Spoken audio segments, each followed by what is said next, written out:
Averto, la dubdiskuto havas maturajn temojn, profanidad kaj aliaj spoilers. Lia gramatiko estis decidita ne enhavi genocidan sintaxon. Aŭskultantoj kompetente konsilis. En caso de genocido, fermu vian kulojn, kaj pensu pri zombia filmo kun Thomas Edison sur submarisipo. Ridas, ki estas nur filmo.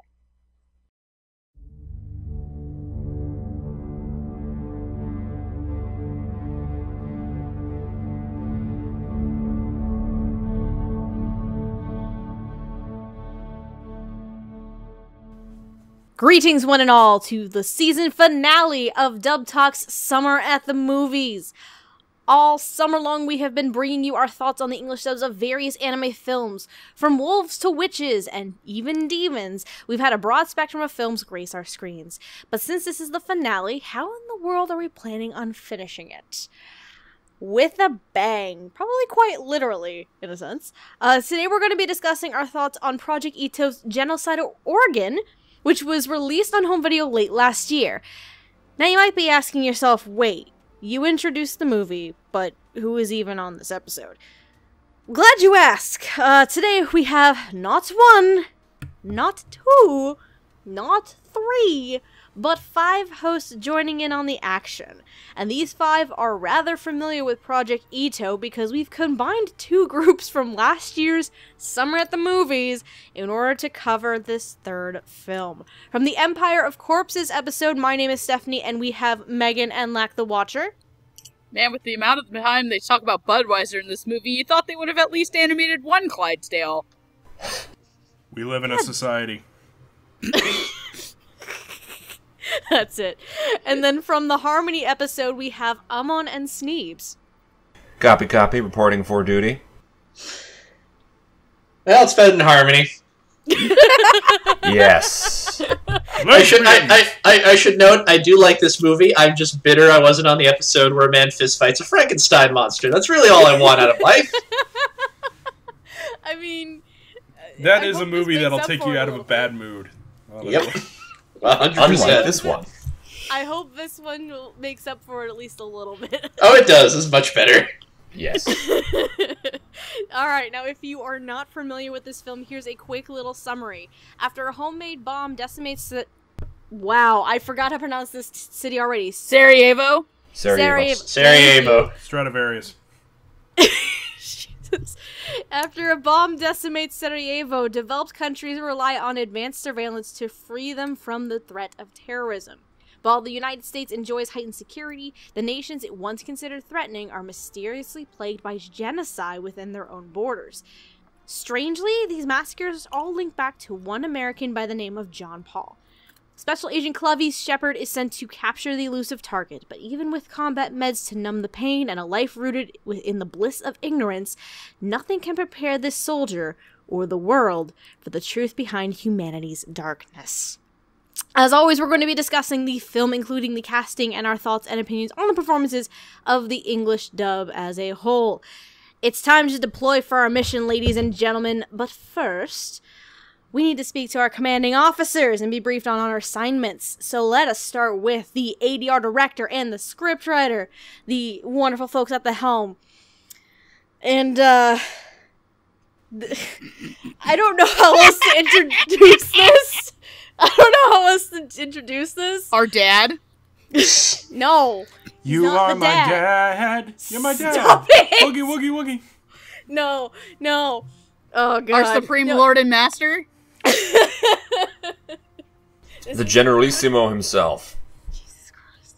No. What's funny is, wasn't it around this time last year where the casting announcement for this came up? I don't remember. And then we're all like, what the fuck? Mm-hmm. Because, nobody, I think, expected this. Nobody expects the Chapin Inquisition, the Clifford Chapin Inquisition, because he is serving as our ADR director. And if I am correct, this is actually his first film that he's directed, but you might be familiar with other works from him, such as Darling in the Franxx, Ghostsick, and Planetarian. Meanwhile, a scriptwriter is Miss Deborah Crane, who has written for series such as Konohana Kitan, Sailor Moon Crystal, and lo and behold, she also wrote for Harmony. Lo and behold, as Appropriate. we suddenly get flashbacks for two members of this group. Suffering. Woohoo. I still haven't seen that film. Anyway, right. So, Lack, could you start us off? What are your thoughts on the ADR director and the script writing on this film? Well, looking at it right now, I kind of wish that I had watched the Japanese version too, because I would have liked to have seen how much Deborah adapted from the original Japanese and how much was added in the English. Right. Because I mean, I don't know how much of like the product placement, quote unquote, was in the original Japanese with like references to Starbucks and the Big Mac, Yeah. the Big Mac metaphor. Well, okay, you actually brought it up, in mention, and I really wanted to talk about it for a second. The Spanish Inquisition reference. Yes. This is something that really weirded me out, because honestly, when I first heard that, my first thoughts were, did J. Michael Tatum write this? I don't... But...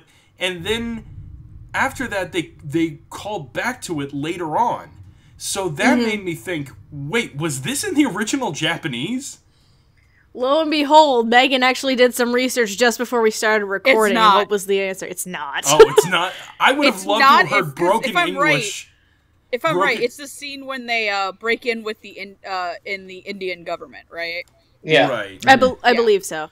But see, the fact that they called back to it made me think that it was in the original Japanese and it wasn't just a throwaway line. But I guess it was. So... But, in that sense, it's actually really impressive that they were able to get away with all these references. And it sort of worked, because, honestly, it's very rare to hear in anime so many actual real-world products be mentioned. Right. And Clifford Chapin, I mean, he's a great director no matter what. I love a lot of the stuff he does. But, yeah, and something that really stood out to me for this dub in particular is how normal everybody sounded.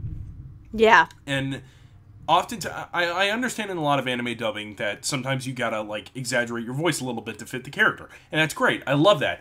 But in an anime like this, I like it that they went the extra mile to make everybody sound like regular, just normal people sounding actors. Mm-hmm. And I think that was a really strong element to it. I think the fact that everybody, even though you can hear certain actors' voices. You can identify people, obviously, based on the way they talk. Some I won't mention because I don't want to spoil it. But at the same time, it's like they sounded like themselves. And that was really great because it added a layer of sincerity to the whole dub. And that's something I really liked. So, yeah. Those are my thoughts. Okay. Amon, would you go next? Yeah. I liked what Clifford and Deborah did on this. I thought, sort of dub-wise, this falls in that category of, it's a very dialogue-heavy movie. You will have whole scenes that are two characters talking about Noam Chomsky or some other thing I didn't expect to see in an anime this year. Yeah. And obviously, I feel like, a lot of times that can be very hard because you have to, keep people's attention and sell it to them and so on, and there's not necessarily something flashy going on to help that along. And given that, I thought they did a very good job of selling that aspect of the story. Like Lack was talking about, I think these are very grounded performances. They sound a lot like actual people. They're not as cartoony as stuff you might get in, other shows and movies that are a little less realistic, a little more fantastical. Empire of Corpses. Yeah, exactly. Watch an actual British adventurer. It's pretty grounded in Empire of Corpses to me, but yeah. Well, to a point. Yeah. To a point. It's an alternate history timeline shit going on in that one. It's that movie where it turns out the little mute boy is actually James Bond, because why not? Because fuck you, that's why. Yeah, exactly.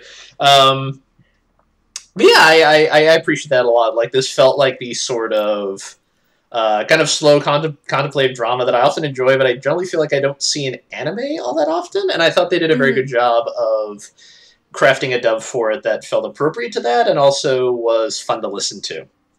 It's not all dour. There are jokes, the Spanish Inquisition stuff, and so on. And it felt good. It's fun to listen to, which, especially for something like this, I think is important to kind of keep the audience's attention that way. Okay. Yeah. Megan? Yeah, for a lot of the I guess I want to say like more important characters. They cast a lot of like really good people who have really good natural speaking voices that can carry a dialogue heavy film. And I do appreciate Clifford Chapin's choices that he made. One of the things I really want to commend the dub on is the use of language tracks that it used. Because not only will you hear English, you will also hear Chinese, Czech, German. Yeah, that was really interesting. Spanish. And I couldn't tell if they were naturally there that came with the Japanese audio and just adjusted through the mixing process that Funimation has to change. I think Steph and Amon will remember this when we went down last year. Japan uses one type of audio and then we use another, and they just switch a lot of sound effects over through it. Or if they actually got people who could speak these languages to come in and record this background lines, which is a technique that I haven't 100% necessarily seen Clifford Chapin use as a director, not because he doesn't do it, but I don't think a lot of the shows that he works on, he hasn't really been given much opportunity. Yeah, they did that in Garo Vanishing Line, right? But that was Caitlin Glass, not that was Chapin. Caitlin, though. But here's an interesting thing to bring up, and I know you're talking about like other languages. You're talking about completely like spoken other languages, not just dialects Japanese and accents. No, right. I mean like actual like with like subtitles, like with subtitles, or like it would be just in the natural environment, not necessarily that it's important to the scene, but like there's an announcement on the radio in German or Czech because it's in Prague or something, or it's like a train announcement announcing to get off at like a certain station. Yeah, but I couldn't tell the difference as if it was someone that they brought in just to re-record the line who happened to speak the language, or if it came from the Japanese track, which is a commendation not only for the directing team, but the mixing and the sound teams as well. Because a lot of this movie does rely on sound to get a lot of it across. This is a film that I actually had a really hard time telling some characters apart because the lighting in the actual animation is very dark. Yeah. That's and the big Clavis gripe. is very generic looking. Yes, everyone's also very generic looking, except Fitting for, soldiers. Especially, like, if you put the helmets on all of them, they're the same yeah, they all fucking look like the same fucking person. That's Maybe that the was fault the of the point. animation, though. Yeah, that is the point. I argue. Like, That's a fault of the animation. except for kind of our love interest, who is the most well-designed character in the movie. Right. Well, I kind of get what Sneebs is saying here with it being the point in the whole and the aspect of the entire theme of the film is the idea of just being a cog in the machine of, kind of, of like being under the foot of the government and stuff like that. So making bureaucracy bad. Yeah, like having them all, you enjoy all the killing. That's why, brother. No. Please, brother, let me live in ignorance and eat only half of this Big Mac. Le enfant terrible. The Big Mac thing. Oh but, my god. I do have to really agree with Flack, too, though, that the adaptation writing, this is a movie that I wish I had a little bit more time to go back and watch the subtitles with, but I feel like if I would have watched the subtitled version, I would have been like, okay, holy shit, I can't focus on, like, what's actually happening and the dialogue because of the way that the characters are designed. But I really do want to condemn, this is a really good, solid movie dub. I think, like all of the other Itoh dubs, it is very well put together. So I don't have much more to say. If there's ever an anime that needed an English dub, it would be this one. So. Yes! It really did. Dialogue-heavy anime is very hard to watch with subtitles. Yeah. This is why I'm very much looking forward to finally getting to check out Concrete Revolutio in October. Huzzah! Sneebs, what are your thoughts on the directing and writing? I found that this is a thing that revolves around naturalism. This whole show is, or this whole movie is rooted 1/2 hour from now, talking about real-world politics as viewed from the year 2006 when the novel was written, and projecting into the future that what these technical innovations would mean for things like geopolitics, nationhood, soldiering, and all that. And to try and make these people who are soldiers who have been drugged to have low affect and yet still behave like people would require less melodramatic and more naturalistic sounds, which they captured excellently. The banter about, having a Big Mac or making a Spanish Inquisition quip whilst we enter into a room full of war criminals at gunpoint, holding them at gunpoint, is the kind of grounding that's something that goes into high concept wackiness like the Sapir-Whorf hypothesis and Chomskyan biolinguistic grammar as part of the setting. You need a groundedness to keep that from becoming too floaty, airy-fairy. So having the dialogue sound naturalistic, which Deborah Crane really brought out here and Clifford Chapin teased out excellently, makes this work well. I'm in agreement with what everyone else has said here before. It sounds like people in a professional context talking at work and play about their lives and the issues they deal with. Okay. I get what you're saying. So, if anything, this film is probably one that I've seen basically in the longest while that's very, very deep-rooted in philosophical themes and some political themes as well. And it is a dialogue-heavy film, and when I first watched it, when I first got the film and I first watched it, I will admit it was a little bit difficult to follow it on the first watch. I had an easier time the second time around. I know Megan was confused all that fucking hell as to what was going on today. Is X character dead or not yet? Is X character dead? Is this just someone's PTSD? And I'm like, no and no. No. Is generic white man 47 dead yet? What about this one? No.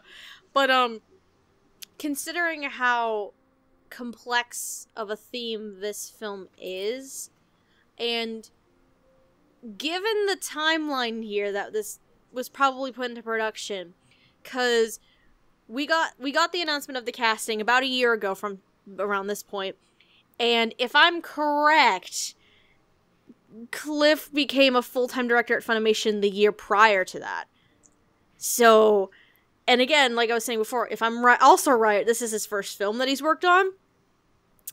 So, there's a lot of things coming into play for him here. And, I mean, let's face it, when the announcement came up, I, like probably everyone else, didn't think or would believe that he was a director on this. But, obviously, he's done a lot more work since then and has blown everyone out of the water. But, in terms of this film and in terms of his directing, his style that he's been developing over the past couple of years, I think was really, really suited to this very dialogue, philosophical, political heavy film. And to the point where this, to me, is probably the most complex and mature project that he's ever worked on. Probably the next closest thing might be Darling in the Franxx, but that one's another animal entirely because there's so much going on with it, and I hear the cackles. I hear the goddamn cackles, but it's fucking true. But this is probably one of the more dark and complex stories that he's got to work with, and considering all of that, and probably the time and effort he took into it, because my general consensus when looking at Cliff as a director, he really puts the time and effort into what he does. And this really shows it here with how natural the dialogue sounded, with the performances, how you can see those characters transform themselves in terms of personality and mentality. Clavice in particular, when we get to him at the end, is one of those big things.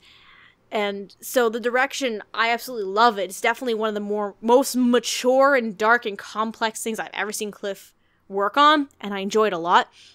As for Deborah Crane and her writing, I have to agree with everybody else has said. It sounds very naturalistic, that it's not, the dialogue isn't rooted in absurdity.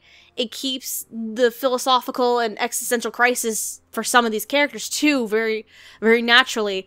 And I know we've brought up the product placement, quote unquote, bits like the Starbucks and the half-eaten Big Mac and all this stuff. I was really just making a joke.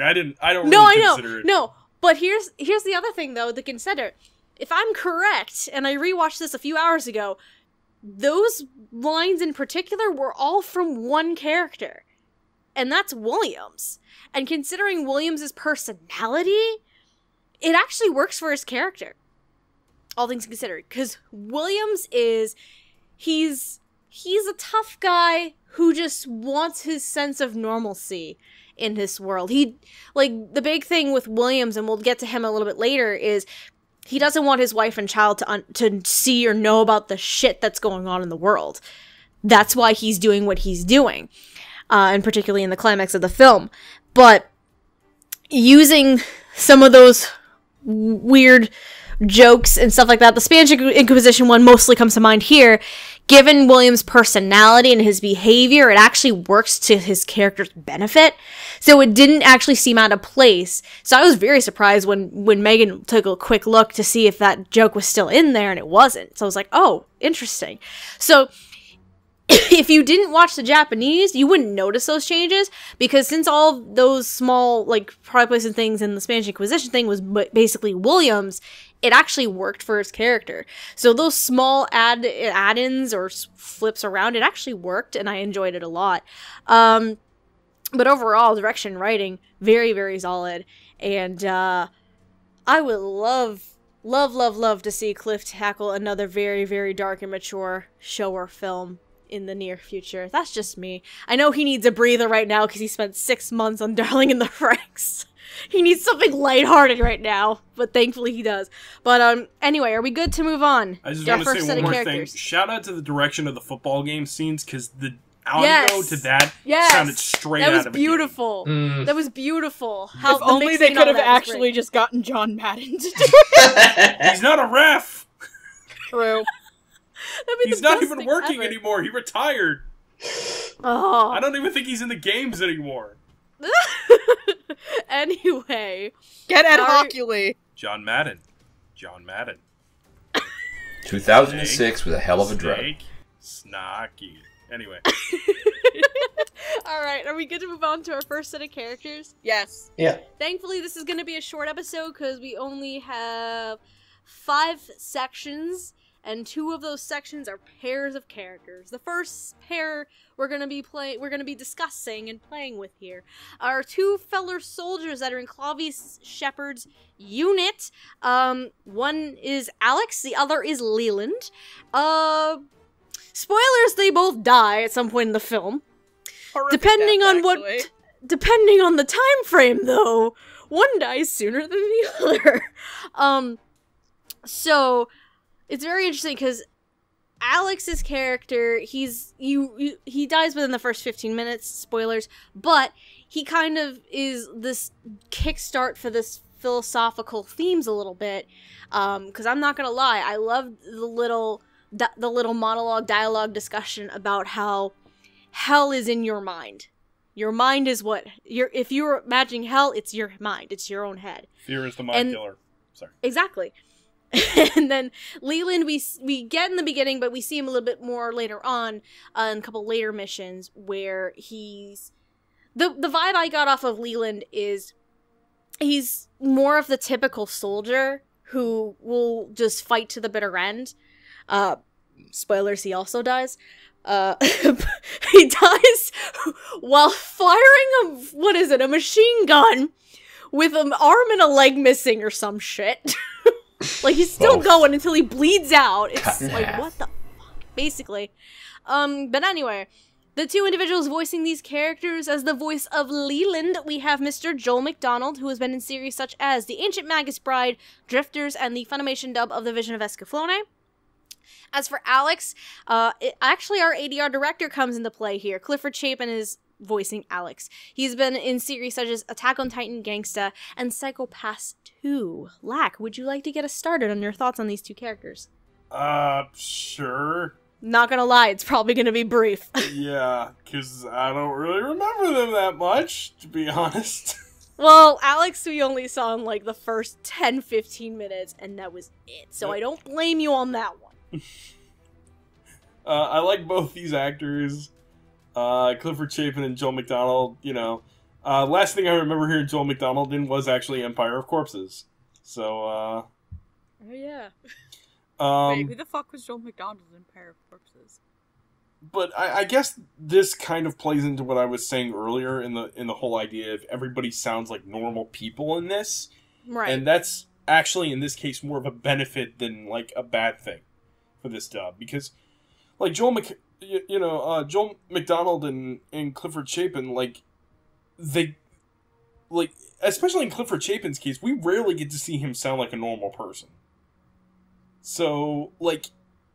For this, it's really nice that they can actually, like, just use their regular speaking voices to kind of blend into the background, almost, in a weird sort of way.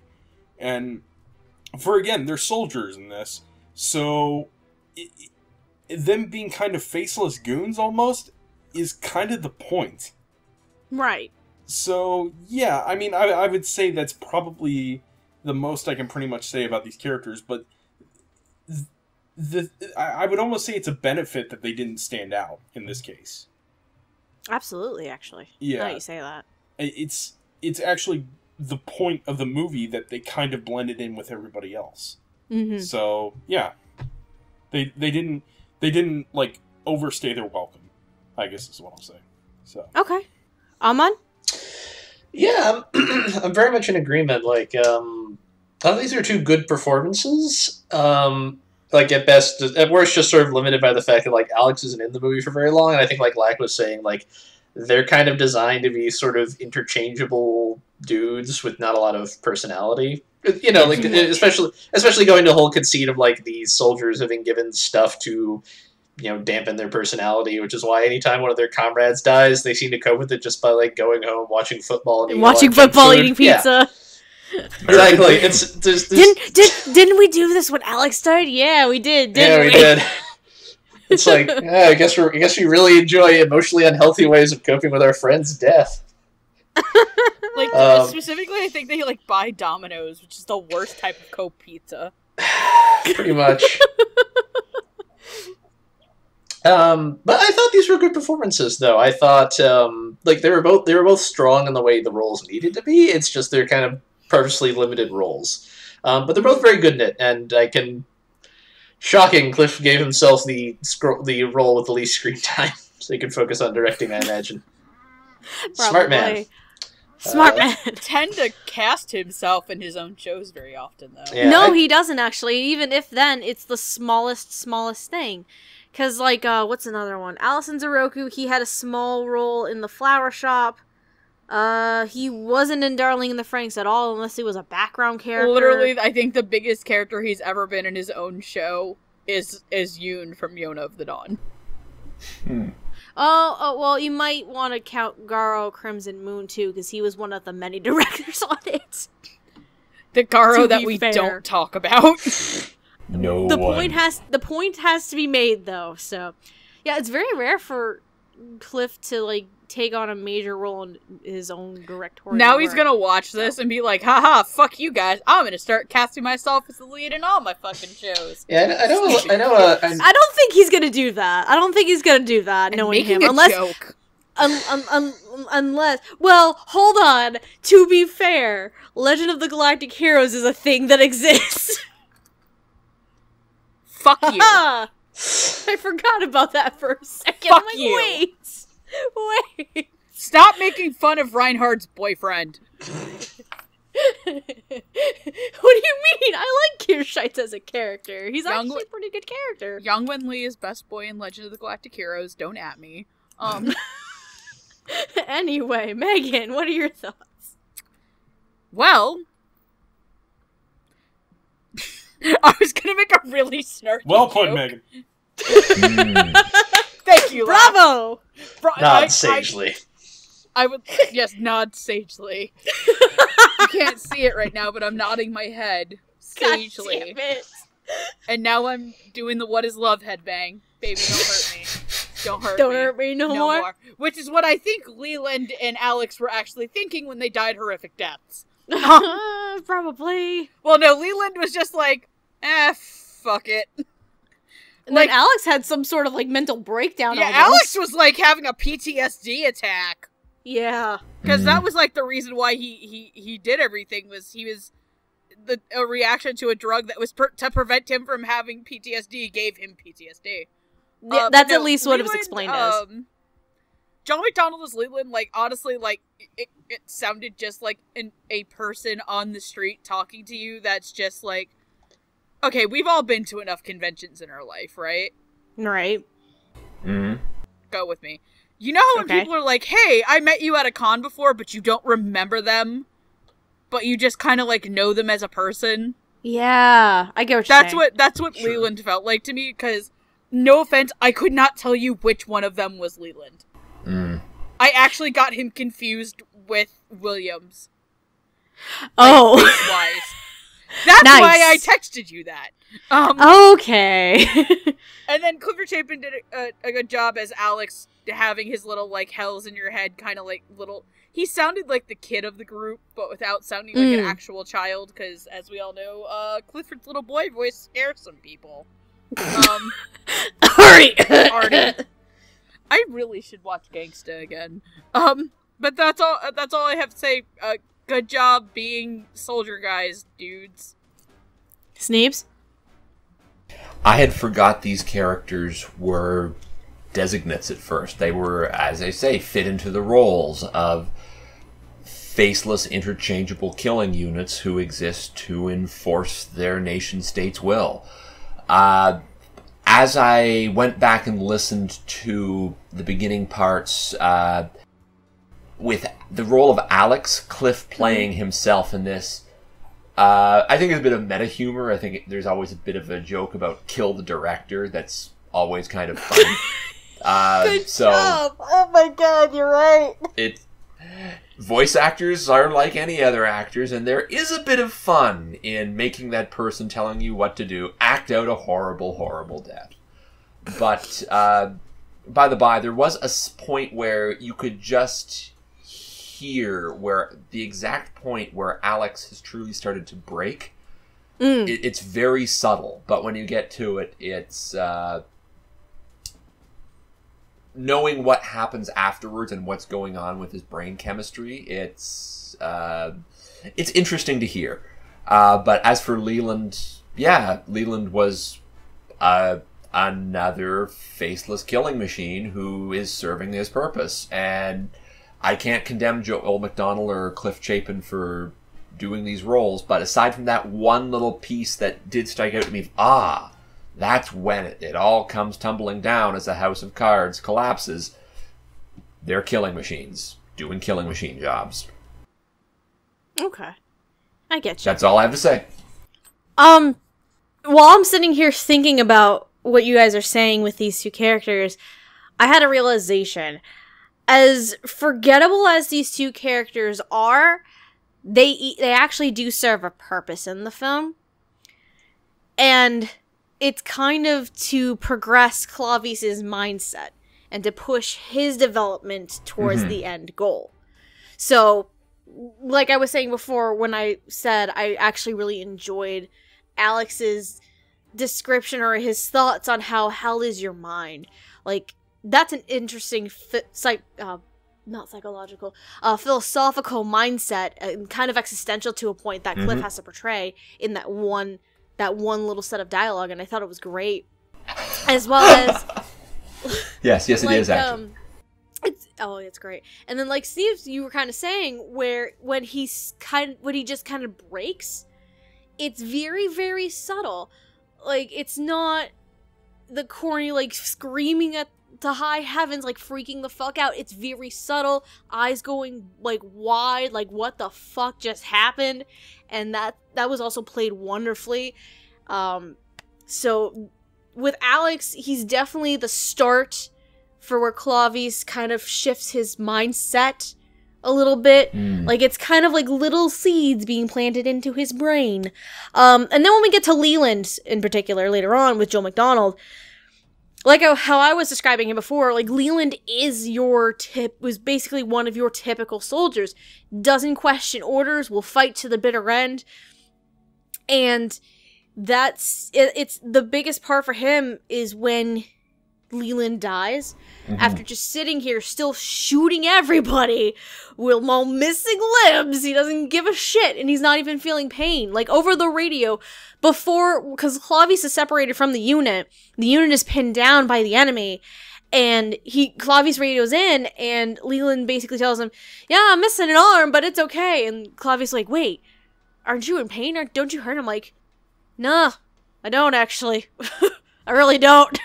It must be the painkillers or something, like that drug or whatever the hell it was. So they put purple Kool-Aid up their noses. It's true they did. They put the purple drink up their nose. Can't feel my legs. I can't feel. That's the good stuff. Mm. I was about to start singing "I Can't Feel My Face," but I'm not going to. Help! I've fallen and I can't get up. There we go. 'Tis but a scratch. As we all just spout off lines. There's the Monty Python reference. Oh, dear. For all the people who have watched the episode 9 commentary of Yamato with a certain android missing his legs, you guys got any chicken? No, but with Leland's character, considering where Clavius is in his mindset in that part of the story, because Lucia has disappeared along with Jean Paul. Jean Paul has started he just had a discussion with Jean Paul. Jean Paul's an asshole. He is. But oh my god, he's a charismatic asshole and I love it. But and Jean Paul's kind of just like explaining some of his methodology and his theories and philosophical and existential mentality, and Clavius is slowly but surely kind of being affected by all of this.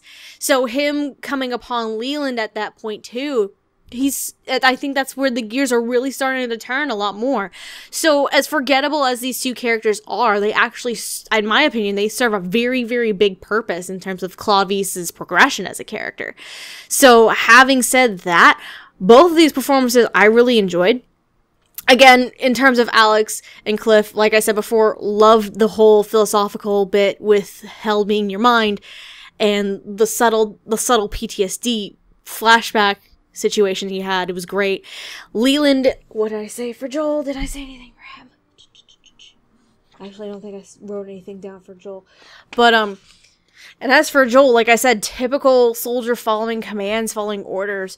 So both of them, as generic of characters as these are, the fact that they play an important role in the lead character's progression is very important, and they both perform very, very well in that respect in order to help progress Clavius as a character.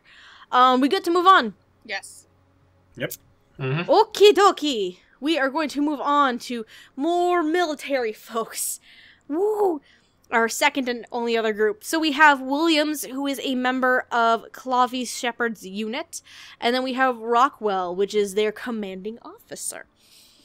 Williams is voiced by, lo and behold, we have Ian Sinclair here, who has been in series such as Akka, 13 Territory Inspection Department, Hyoka, and Noragami.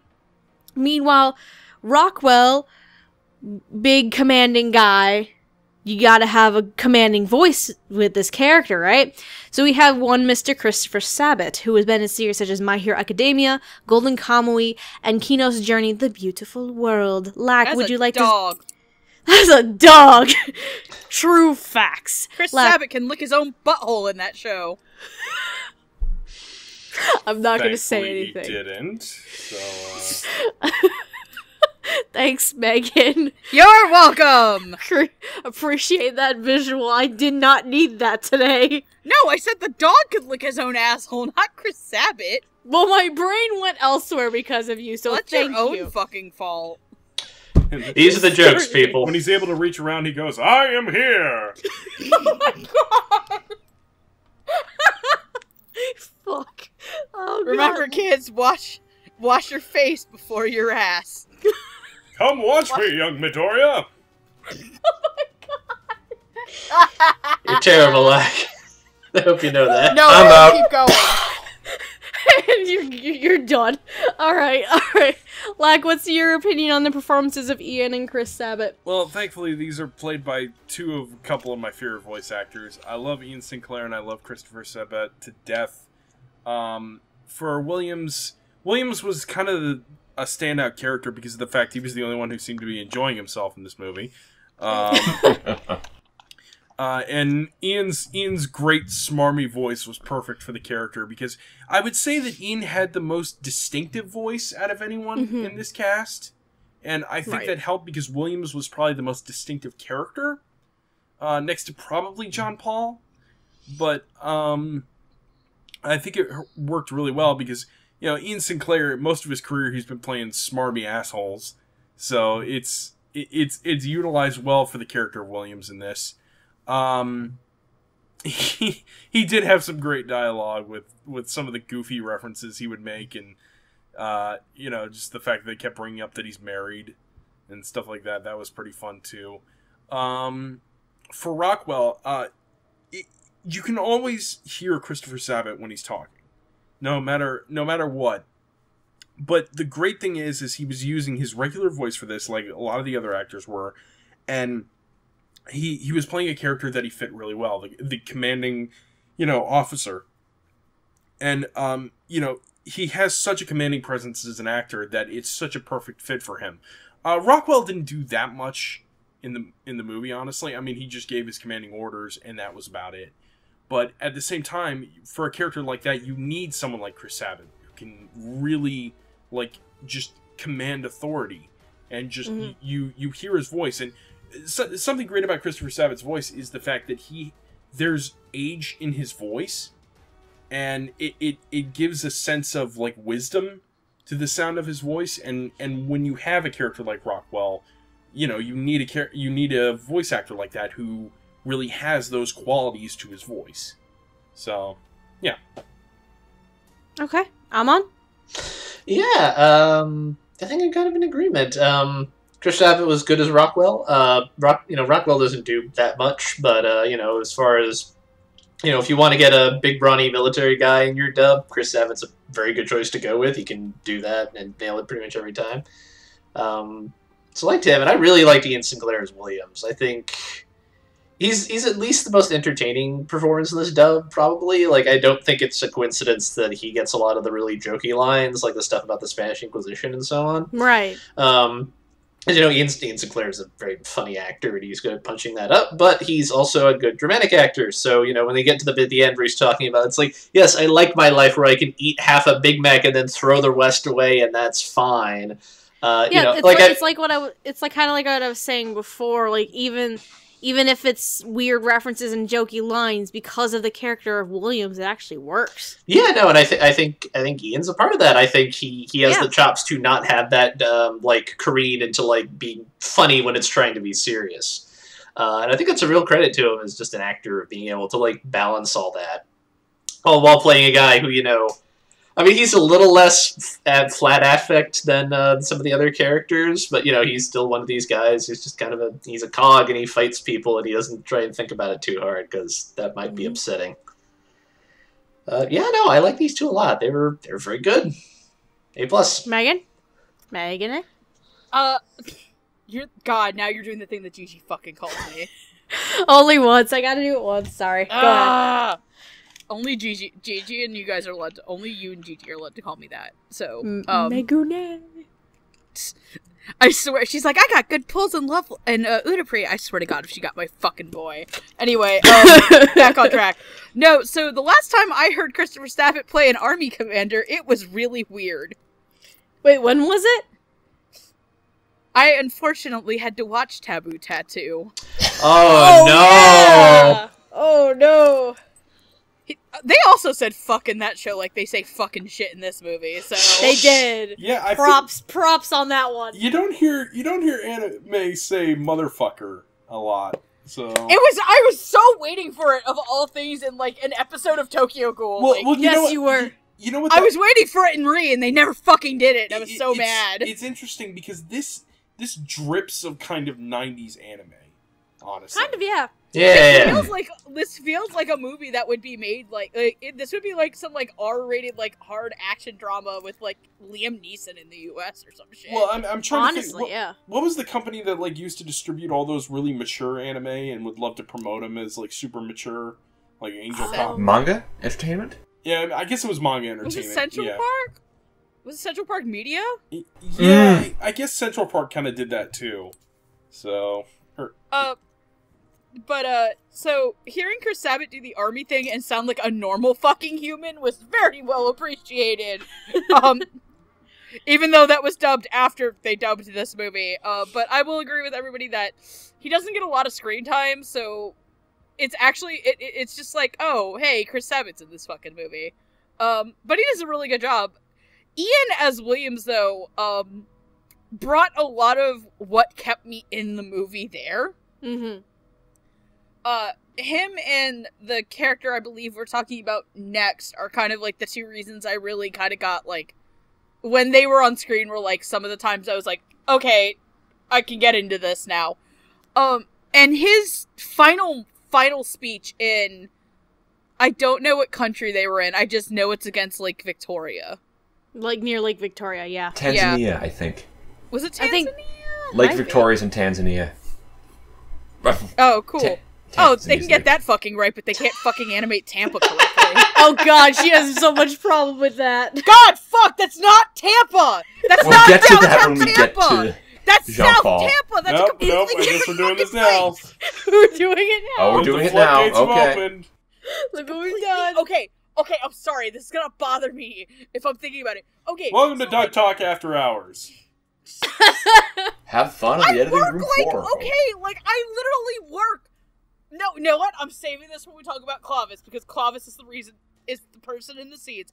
So when they're having, the battle of ideologies as John Paul just sits there and is like, wow, I got a lot of blood on my hand. Haha, visual metaphor. Where Williams is like, I don't want my wife and daughter to know this world is a shithole. Fuck this noise. We're gonna kill him. No one's ever gonna find out about this. I'm gonna go home, eat a fucking Big Mac, throw half of it out. Fuck yeah, white privilege. That pretty much sums it up. And Ian's funny because I'm not gonna say Andrew's bad Yona of the Dawn joke about him, but I do want to bring up the fact that apparently he had a dream where he was putting on Prison School the musical last night. What? Yeah, just ask him about it. I'm gonna text him that right now. Wait, what the fuck? But, I really thought that Ian carried a lot of smarmy charisma into a character who is technically supposed to be emotionless or have repressed emotions. But it's like, is the drug really working on everybody? Was like, I think like a subplot that I thought was going on, but wasn't. But I think when he starts to unravel towards his death is where I was like, yeah, this is exactly why they had Ian Sinclair be this character. Because you need to have somebody who has kind of that smarmy jackass voice, but when he needs to, like, Ian Sinclair's also really good at, like, turning on when somebody's going batshit insane. Right. And while he wasn't going, like, traditional batshit insane, like Murder Boner from Golden Kamuy. Or, like, escaping a whale stomach, like in Golden Kamuy. Murder Boner. That's the best way to describe that character right there. Thank you, Anime FMK. That's what they called him. They just called him Murder Boner. Thank you, Austin Tyndall, for your services! Yes! Shout out to Red Select for kind of coining Murder Boner. So. What? But, having Ian be able to kind of still have that restraint that needs to be there, because obviously you know that these guys are not supposed to be feeling emotion, but at the same time being able to kind of, like, let loose and be like, no, fuck you, Clavice! Just fucking kill him, Clavice, you idiot! Was really great. Sneebs? My first thoughts on the character of Rockwell was another Soldier A like Alex and Leland. But as we got on there, and there was that, we got to hear him in command. We could see why this guy would be in command. He sounds like Chris Sabat, and Chris Sabat does sound like the sort of guy who probably would be commanding a unit. But Williams, particularly near the end, that was Ian Sinclair doing the Ian Sinclair jokey bit, but making you as the listener feel extremely guilty for liking him. Because he is just, as we have mentioned previously, he lays on to very much the callow, selfish reasons of yielding towards the power structure that enables all this atrocity. But he's so darn funny and engaging, we almost want to agree with him before we, as the audience, are forced to confront the same sorts of things in our own lives. And I thought that was a masterful little bit of acting there, where he's popping them quips, and it's very funny, and then we're forced to reckon with, yeah, this man is willing to jump on board with a regime that would happily enable genocides, providing they're not affecting the developed world soil. Hooray for the global north versus the global south. And yeah, I have nothing really so much to add other than I liked both of these, though Williams as Sinclair did stand out more than Rockwell, because he does get some of those great one-liners at the end about wanting to throw away the Big Mac, or of course it's a big lie, but it's our lie. But can't deny it was really effective in both cases. So I have a confession to make. So earlier today, before I rewatched the movie, I don't remember if I mentioned it on recording here, but there's a special feature on the DVD Blu-ray combo pack where 4 of the cast members, they kind of answer like some questions about the film itself. I think you did towards the beginning. Maybe. But one pair was Cliff Chapin, and then the individual we're going to discuss next. So, Cliff talked about the half-eaten Big Mac being thrown away, and I completely forgot that was a thing in the film. So here I am, once he said it, I'm like, wait, what kind of metaphor is this shit? I don't understand. Why did he just do that? And then I watched the film, I'm like, oh, I forgot that William said that. Anyway, it's a metaphor of consumerism. Gosh! I had a dumb moment. I'm like, wait, what does a Big Mac have to do with anything, Cliff? Why are you saying that? And then, like, I when I rewatched the film and I saw that, I'm like, okay, makes sense. That did not come out of left field. He pulled it from that. Anyway, so Chris Sabat as Rockwell is very interesting because, like I said, Rockwell is the commanding officer for this unit, so he has to have a commanding presence in the film, but not so much so to overshadow the other characters, specifically Clavis, because Clavis, he is a captain, he's a commanding officer for their unit. However, he's also probably one of the more unassuming characters in the film. So, having a voice and portraying Rockwell in a way that doesn't overshadow Clavis's progression as a character is very important, and Sabat did very well with this. Williams is also very interesting because out of all the characters in this film, if there was one character that kind of breaks up the dark monotony of this film, it's Williams.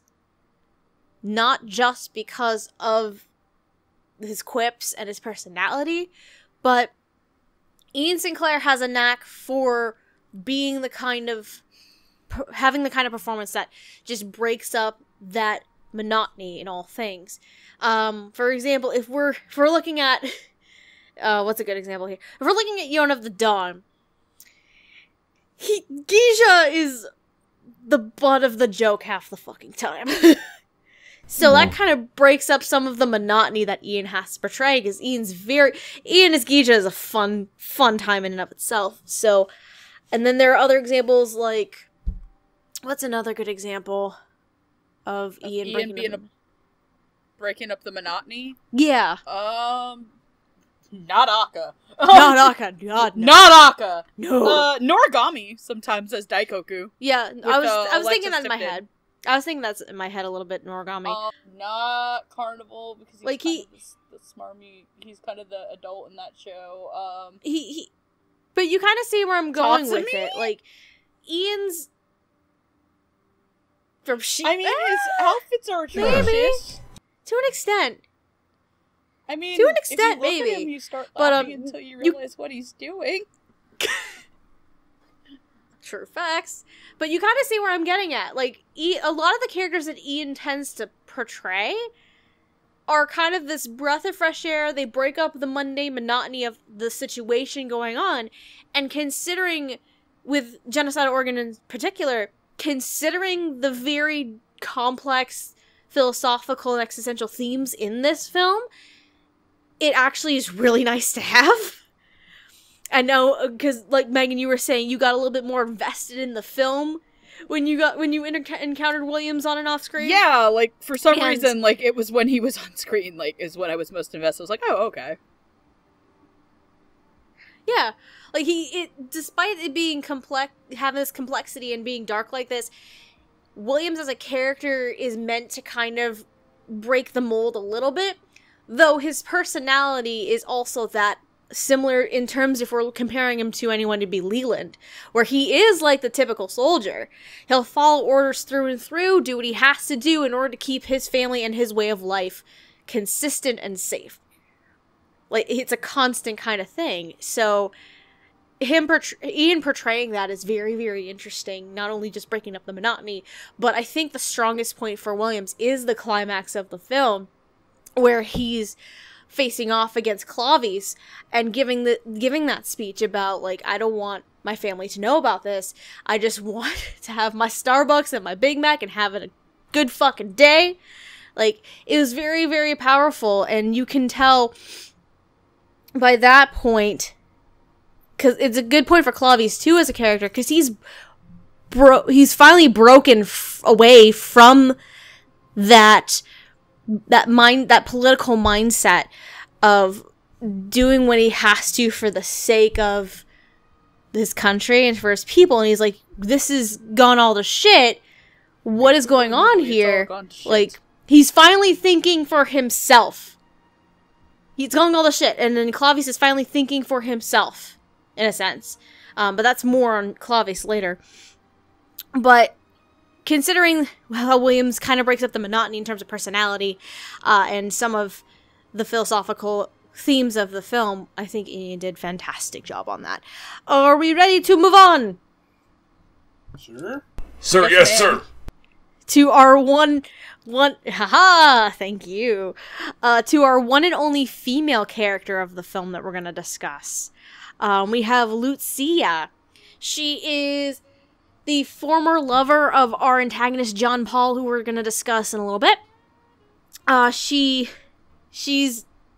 Her connection is that supposedly from, like, the beginning, she met up with John Paul very briefly, and Clavius and Williams are sent to the Czech Republic in order to spy on her in the hopes of running into John Paul and arresting him again. Because she acts as a private tutor for the Czech language, all this stuff. So Clavius masquerades as someone transferred over on business, wants to take these lessons, and he starts getting closer to Lucia. But Lucia also seems to be a bit more than what she actually first appears to be. And voicing Lucia, we have Miss Jeannie Torado, who has been in series such as Code Geass, Akito the Exiled, Tokyo Ghoul, and Grimgar, Ashes and Illusions. Lack, would you like to go first? What are your thoughts on Jeannie Torado's Lucia? First things first, I thought she was very good in the role. I thought she brought an interesting vulnerability to the character, which really came across in her performance.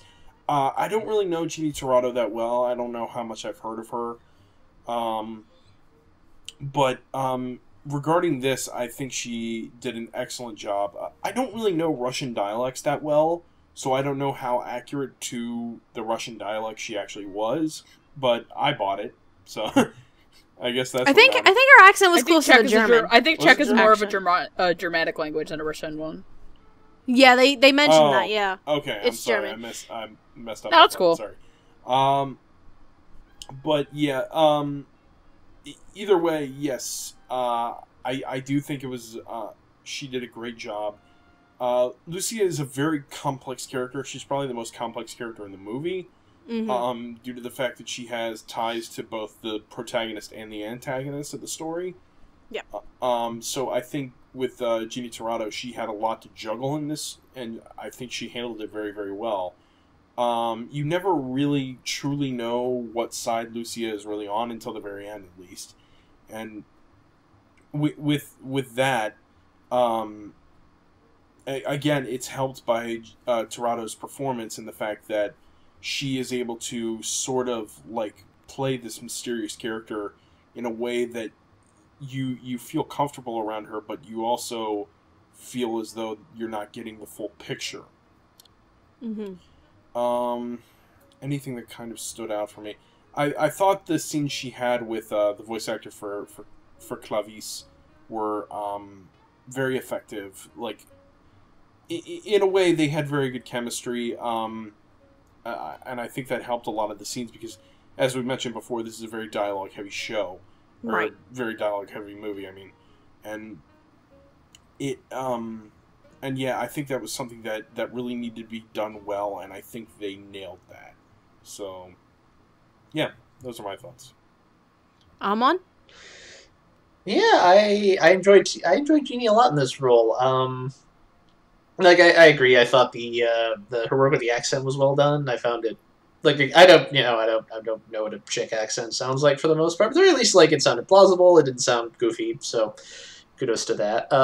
And I think she did a good job in this role. Like our last three leads all have to participate in having deep philosophical discussions about linguistics. Mm-hmm. And obviously that can be hard to pull off, and I thought she did a good job of making a lot of that stuff like kind of fun to sit through in its own way. Like it never aired into, I feel like I'm listening to some guy in my undergraduate class give a lecture on something I don't care about, which I feel like is kind of the bad version of doing that. And instead when she's talking about here's how Creole languages are invented, it's like, okay, this is actually well done. And I thought she was just good at doing the emotional heft to the character, particularly given her arc where she, I think, kind of starts out still being empathetic to John Paul and does not really stick with that through the end of the movie for a lot of reasons. Right. Oops. Oopsie. Oopsie-daisy. So, my boyfriend can't be a genocidal maniac, can he? What? Coming this fall from a light novel publisher near you. You're not wrong. No, You're sadly. wrong. No. I mean, we already have that Death March show. It's just a matter of time at this point. Anyways. God. Anywho, no, I liked her a lot. I thought she had. I mean, she definitely had one of the more challenging roles in this. I thought she handled it very well in terms of being able to get across, like the characters' emotional ideas and doing it with this accent and so on. I thought she did a really good job. I was very impressed by it. Okay, Megan. Yeah, no. This actually came up once before that sometimes people don't know how realistic the accents that Jeannie does are. I know that Steph particularly mentioned Tokyo Ghoul Ri and Akito the Exiled because those are also characters. There was a reason. Those are also two characters that Jeannie has to play with a pretty heavy accent on. And in those shows, due to the nature of them, they are a lot more played up and stuff. I actually we had somebody comment on that who is a native German, or at least knows native German speakers. Hey Mario, how are you doing? And he's like, yeah, no, like Jeannie is pretty much 80% on shows like Ri and stuff that when she does the accent. Here, I like the fact that she has the accent, and it's there because it does need to differentiate her from the Americans. Yes. And she plays Lucia so beautifully and so emotionally invested and vulnerable, which is really weird for this movie because it seems like every other character is so emotionally detached to what they're doing. Even if she is, it is implied that she's a bit of a homewrecker. Yeah. I don't think it's implied. I mean, okay, to be fair, the movie opens up with her riding John Paul like a horse. John Paul. Yeah, I was like, it's gonna be this kind of movie. Oh, look, Okay. tits! It's mature. Yeah, that was about the point where I reached behind me and pulled down the blinds in my living room because I live on the first floor of my apartment building. It was at that point I was like... It's like, oh, it's one of those movies! It was at that point I was very happy that this is one of the days that my father goes to the hospital and was probably too tired to come check on me. Because it's like, oh, I guess you're in America, you might as well try to ride the cowboy. That is one whole anime, Tibby. One whole Tibby. God damn it. Remember when we were talking about this being a hard R movie?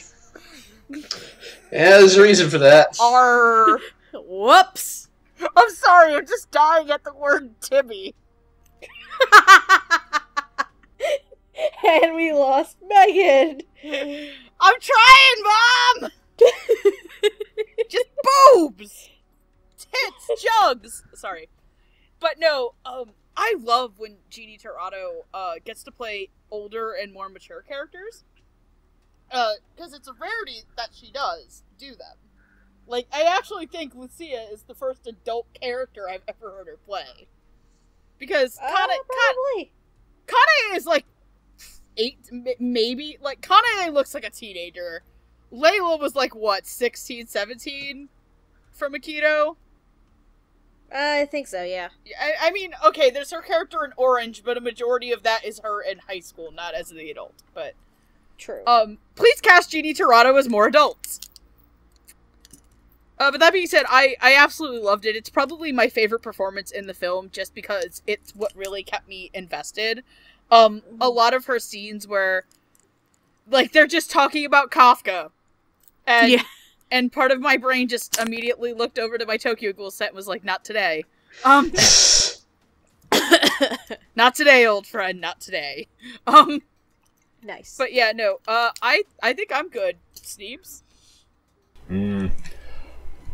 I wasn't certain what to think of her accent at first. That was the immediate impression. She seemed a reserved person, to say the least, rather reminiscent of some of my Eastern European friends. But when I couldn't initially place the accent, I wasn't certain whether it was a faux French or faux German. As she started to articulate some of what made some of the info dump and exposition, she characterized to it. As she's talking with Clavis, she's flirting while she's talking about Noam Chomsky's theories of biological language. And flirting while talking about Noam Chomsky is not an easy thing to do, to put it lightly. And Jeannie gives gives this character a reserved playfulness that I find mostly among academics who are in a certain field and are particularly engaging in their area of study that's a professional interest, but are talking to it on a more personal level. She brought that character out quite well, that certain quality of interaction that I found really interesting. I found myself immediately almost questioning this character, as she seems too likable to be good. She's got to have some horrible dark secret coming along, and was pleasantly surprised when it turns out, no, she is someone who has some political convictions that may be unconventional, but fundamentally strives to be as decent of a person as you can be while mingling amongst someone like Jean-Paul or his politically radical friends.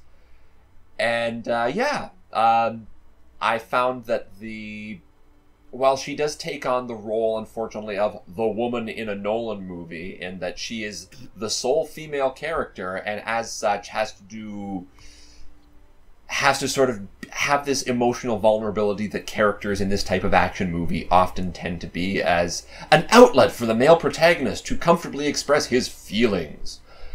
But she is her own person, with her own motives and desires, and as has been said, has an arc just like Clavice does, and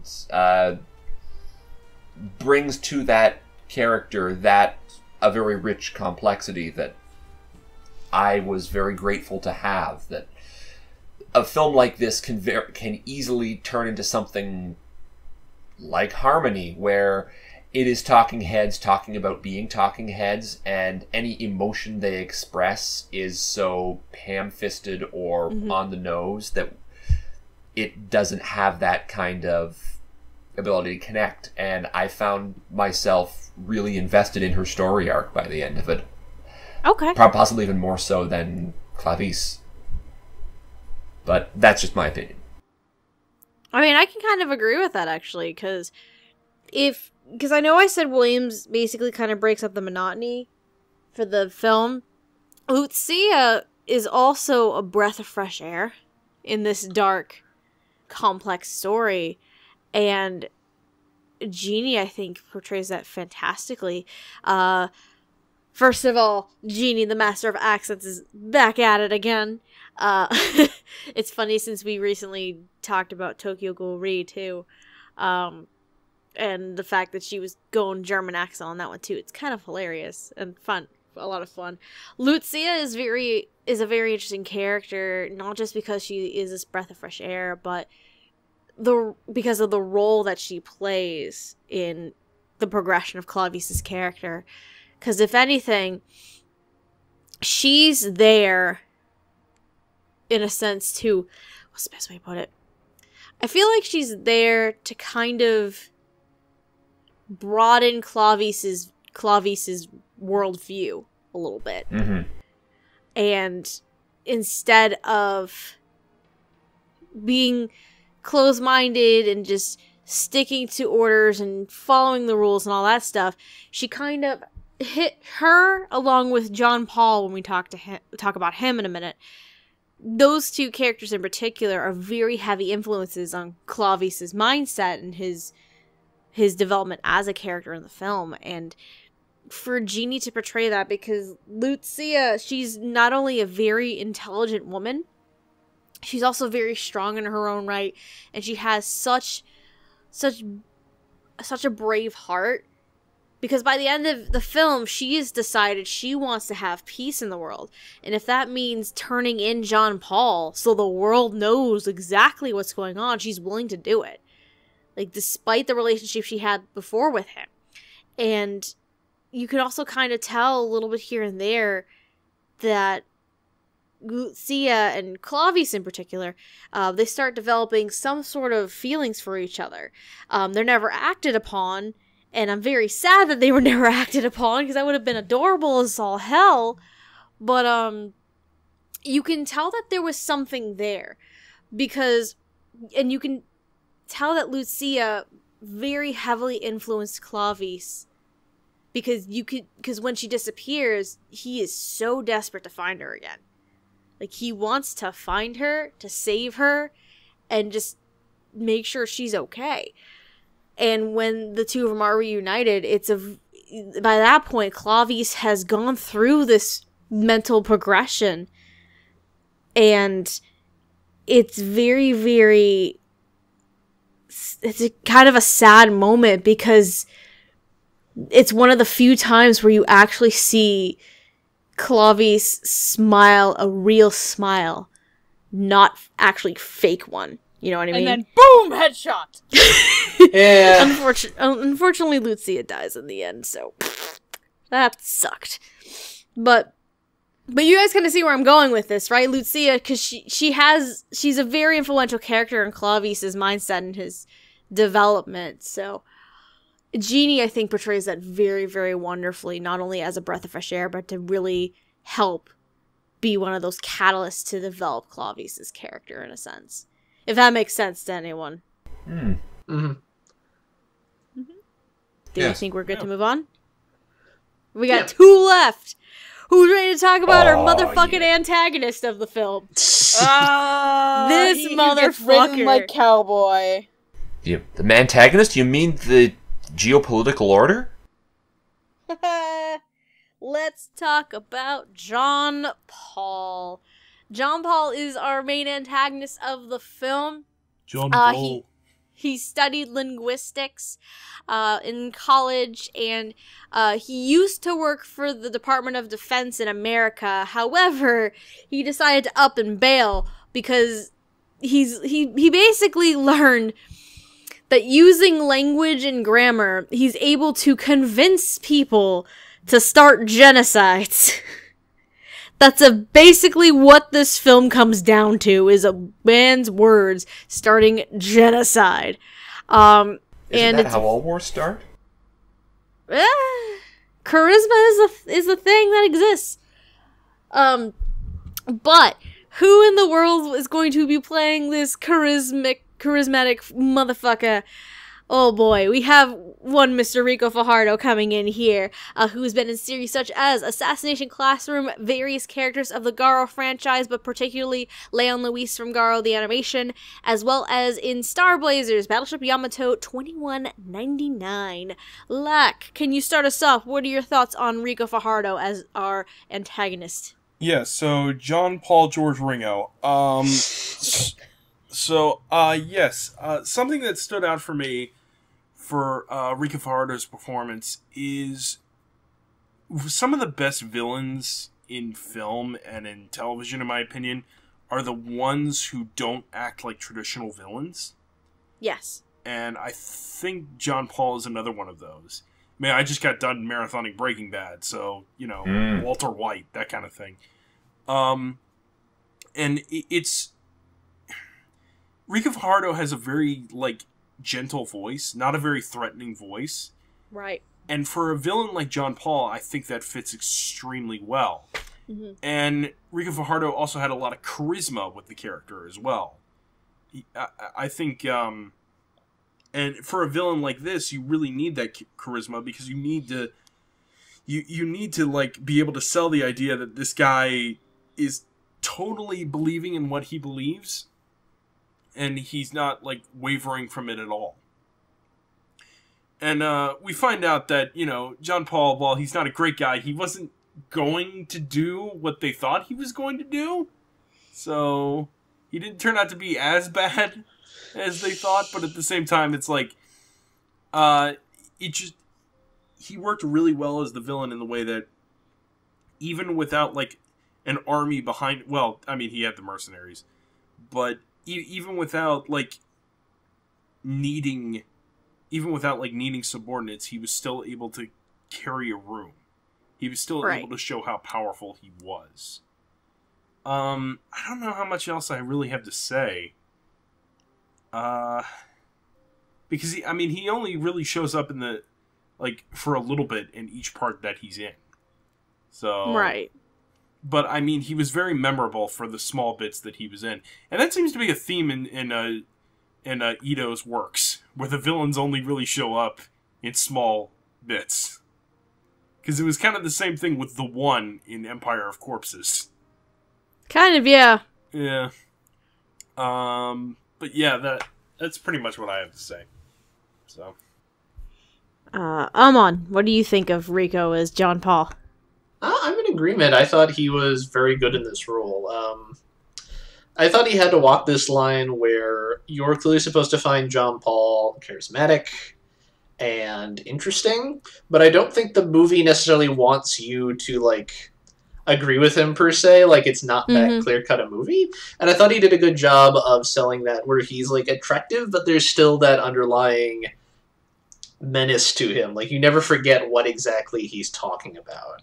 Right. And I agree with Lack. I think particularly because Rico does not have a Like, he does not have a voice that you usually would peg as, like, oh, that's a villainous character. Like, it doesn't fit that stereotype. I think that helps a lot, particularly given that, like, this is a very morally complicated movie.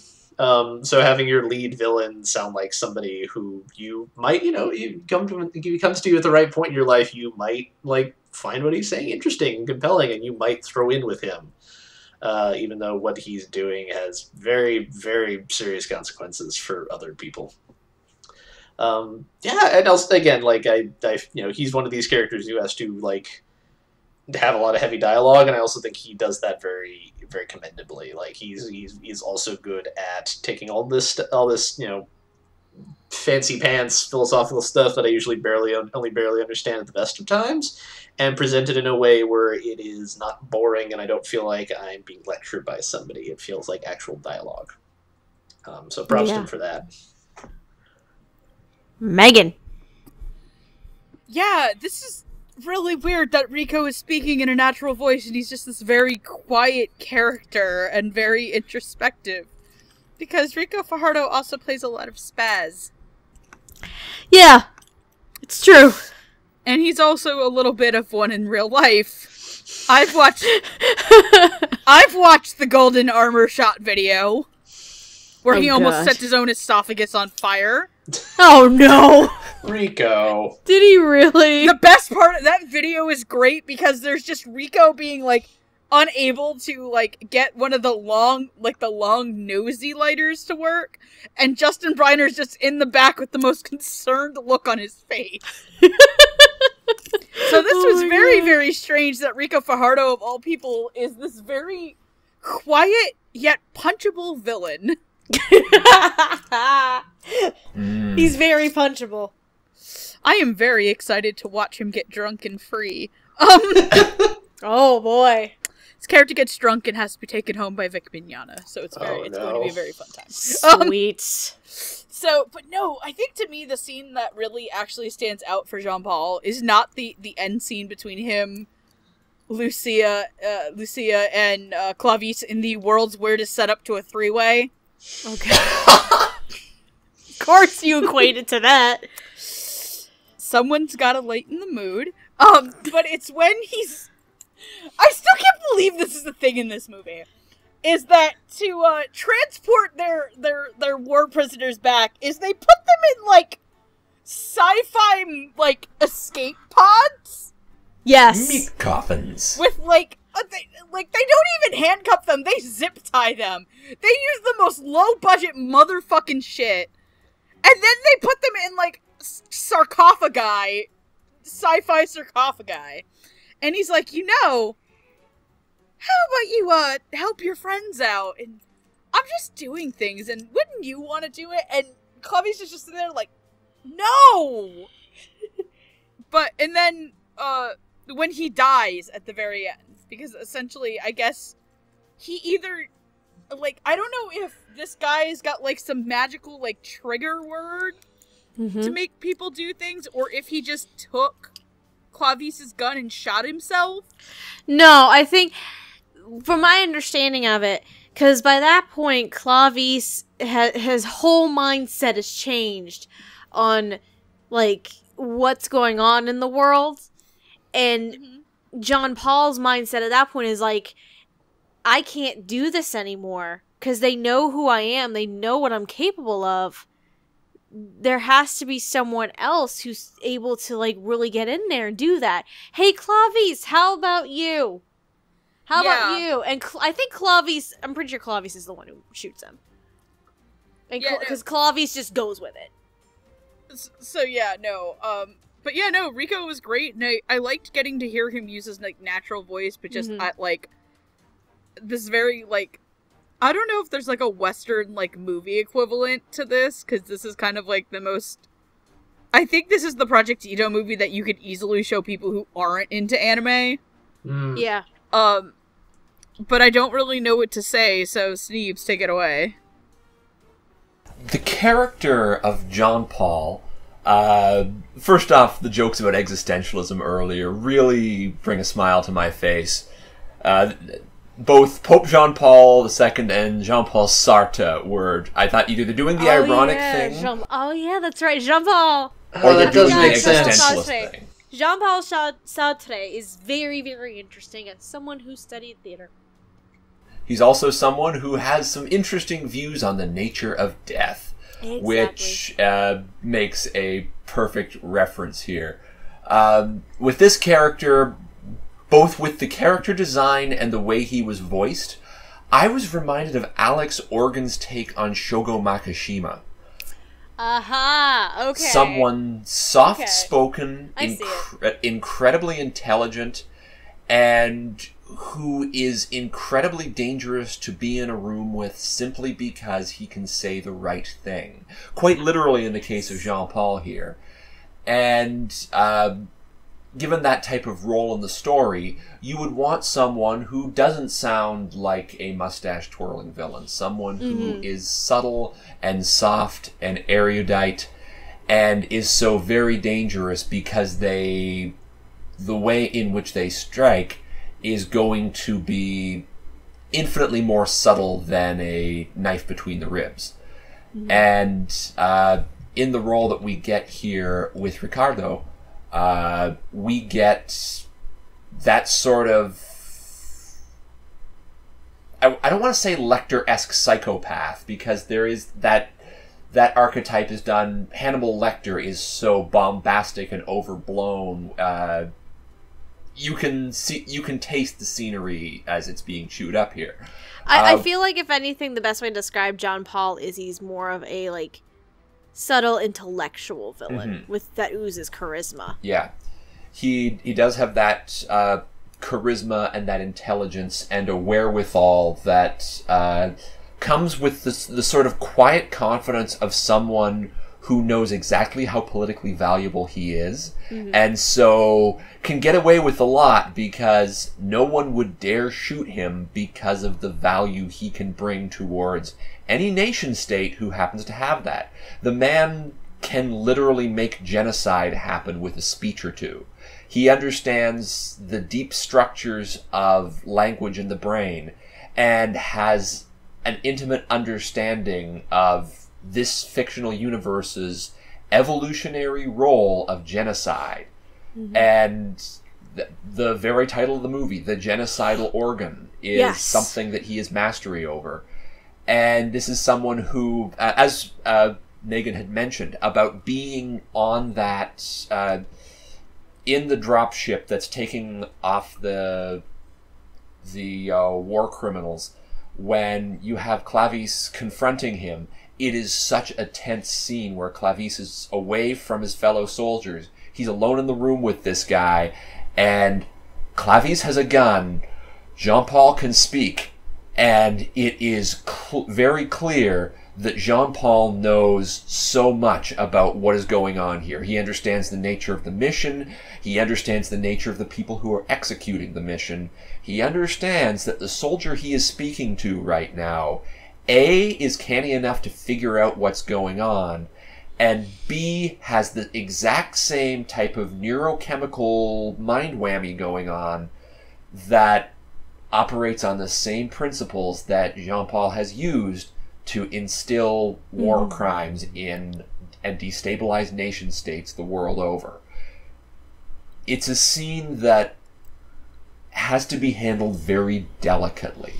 Yes. This is, I know I would, if I were doing this, it would be so easy to just chew scenes. I love playing villains, and this is the sort of villain that would be very fun to play, but very hard to pull off. And, this is the sort of calculated sociopathy that Rico really delivers on. And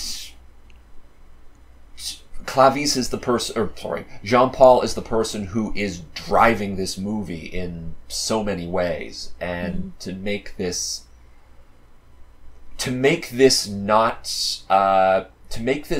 be boring, to make this pointed and articulate and nuanced, while without giving this character a whole lot of emotional range, He is always speaking in a low, even conversational tone that does hide a wicked intelligence.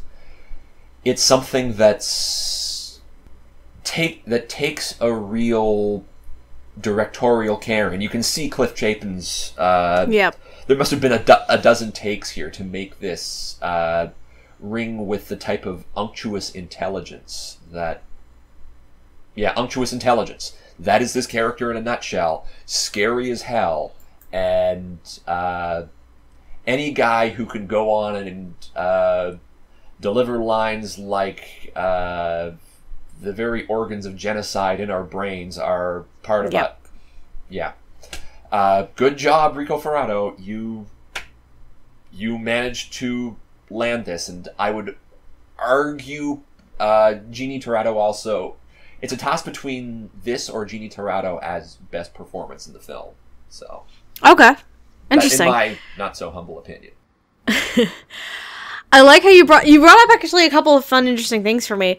One of which being that if like different nations could use John Paul's his intelligence and his research, because a lot of what it comes down to with this whole genocidal organ situation is the research he's done into linguistics and the grammar and the use of language. It's interesting you brought that up because part of the plot is the United States is very back and forth as to what the exact order with John Paul is going to be. First, it's we gotta kill him. Next, we gotta capture him. Then we gotta kill him again. Then we gotta capture him again. It's because that's how dangerous. What do you fucking want, people? Because he's that dangerous. Like if he's, let's say, like he's captured. What is the United States gonna do with him?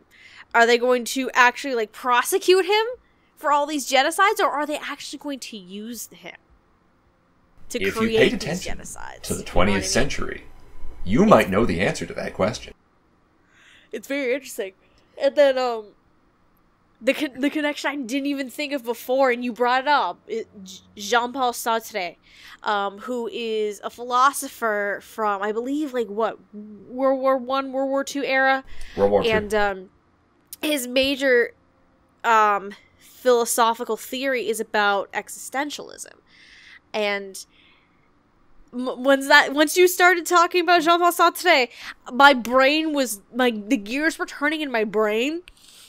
Because existentialism is essentially, or part of, one of the theories of existentialism anyway, is your own kind of hell, being trapped forever in your own kind of hell. And Other people. with other people, correct. Thank you for reminding me. And it's very interesting bringing that in, because that's essentially one of the themes of the film. Like, you're trapped with this genocide. You're trapped with all of these world events and goings on. And then my brain led back to Alex's opening little monologue or dialogue about how hell is in your own mind. And then Clavius is just, it's a progression with Clavius's character where hell is in his mind, the gears are turning, and hell is being all these other people killing each other. It's, god damn! The gears of my brain are turning. There's so much more. Like, once you said Jean-Paul Sartre, I'm like, oh shit, you right. There's so much existentialism that I didn't even think of before, and it's very interesting. Anyway, sidetrack. Rico Fajardo is John Paul. Holy mother of God.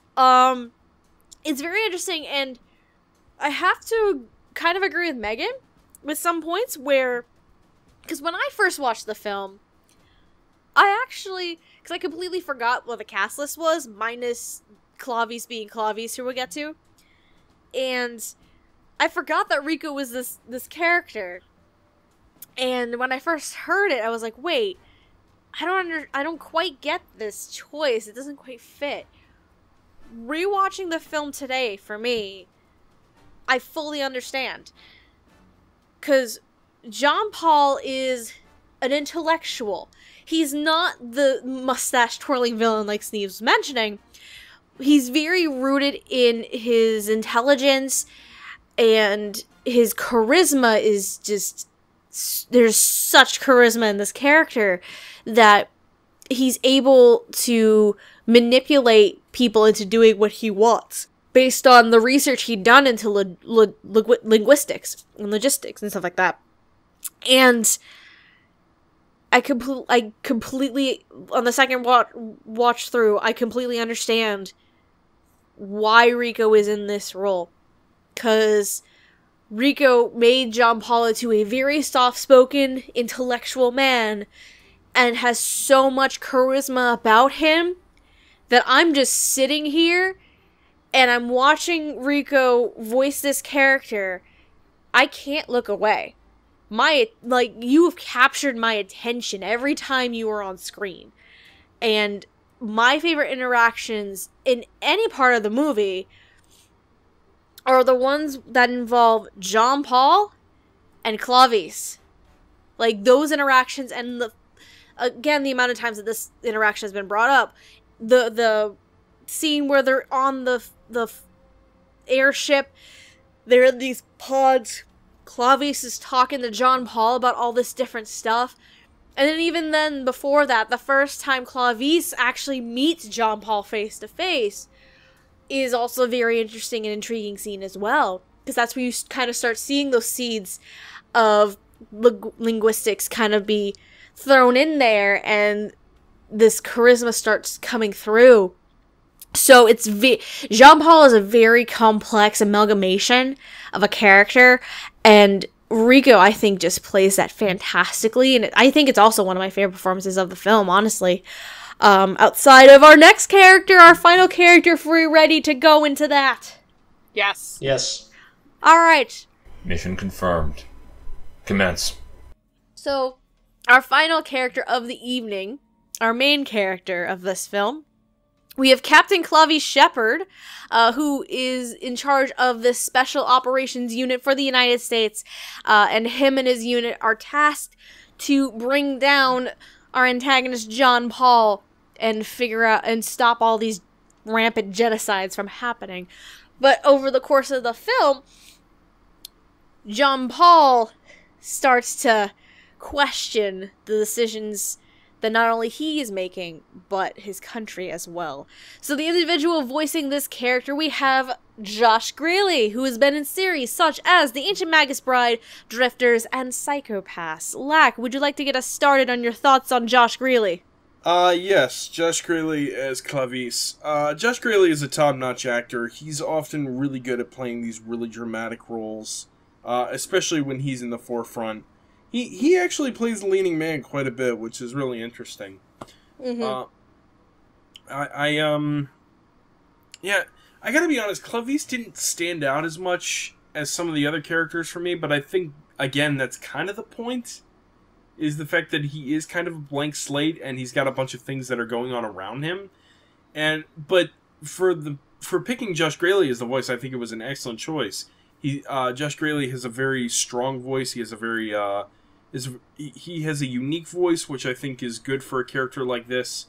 And the more emotional scenes is really where he got to shine as an actor, especially near the end, where all the seams are starting to come undone, and he's starting to figure out exactly what John Paul's plan is, and where that all comes into play. And his, like I said before when we were talking about Lucia, like the scenes between him and Lucia were very good, because Josh and Jeannie had really good chemistry, like for their particular scenes, and they were both.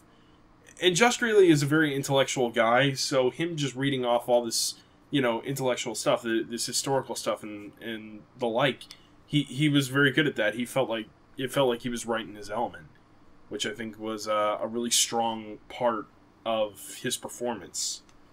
But yeah, I can't really think of anything else much to say. For most of the good first chunk of the film, he's not even really in it. That's what's interesting. But yeah, no, with him and everyone else around him, he did shine as a main character. And yeah, just to sum it all up, Josh Greeley was a great choice. So yeah. All right, Amon? Yeah, I enjoyed Josh a lot in this role. I think, like Lack was saying, Clavice, he's often a very intellectual character, as a lot of characters in this movie are, and Josh is very good at that. He knows how to sound natural talking about all this, highfalutin philosophy stuff, and make it compelling in its own way, which is interesting. And I thought he was able to bring that sense where Clavice, like a lot of the soldiers, is kind of muted, but not to the point where you can't figure out what's going on in his head. Like, even if he doesn't have as much personality as, like, Williams, for example, he's still a character you can follow. And you can understand his motivations and where he's going and coming to and so on. And I thought they did a interesting... The movie takes the interesting tactic where I don't know if it necessarily agrees with what Shepard does in the end, but it does lay out, like, why he's doing this and why this might not be the worst idea.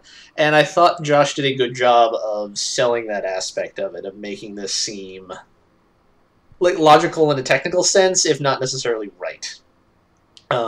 Which I think is kind of hard to pull off, especially in, like, such a weighty movie as this, where, like, you often look for the humor in it because it's so dour the rest of the time. Yeah, I enjoyed him a lot. I thought he was very well cast as this character, which I think, given that he is, like, the lead, I think miscasting this would have spoiled the whole movie in general. So I'm very happy with him here. Megan? Yeah, Josh Grilley is once again terrifying. Like, I don't think I've heard him in, like, literally anything in the last 3 years I've disliked him in. Yeah. Which is weird, because I don't say that for I can't say that for a lot of actors. Like, you can just put Josh Grilley in shit and I'll enjoy it. And I might be more... It's hard to find something to dislike him in. I might be more inclined to watch your show if he's in it. Yeah. Unless your show is, like, How Not to Summon a Demon Lord, in which I'm never going to touch that fucking show. I'm sorry. I don't like that stuff. But I think there's... For the first, like, 15 minutes or so of the movie, I actually couldn't realize it was him. And then when we started being around him more, I was like, oh, okay, that's Josh. And it's... Now I get to do my rant. So, when Clavice is running around at the beginning of the movie, and, like, just here we working go. out... Oh, Shut the fuck up, I've been waiting for this. God damn it. Fun fact, I actually work, like, less than 5 minutes away from that park. That wasn't downtown Tampa movie, it's South Tampa. It's a different fucking thing. She's been having this rant for half the day. South Tampa, where he would live, it would be on MacDill Air Force Base, which is not downtown! Anyway, Josh Grilley was really great in this movie for a lot of things that people have said.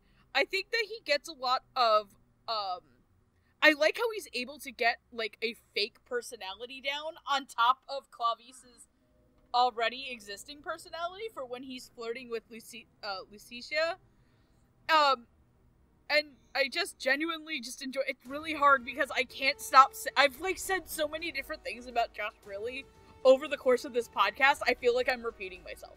So, I liked it a lot. I thought it was up there as one of the better performances in this film.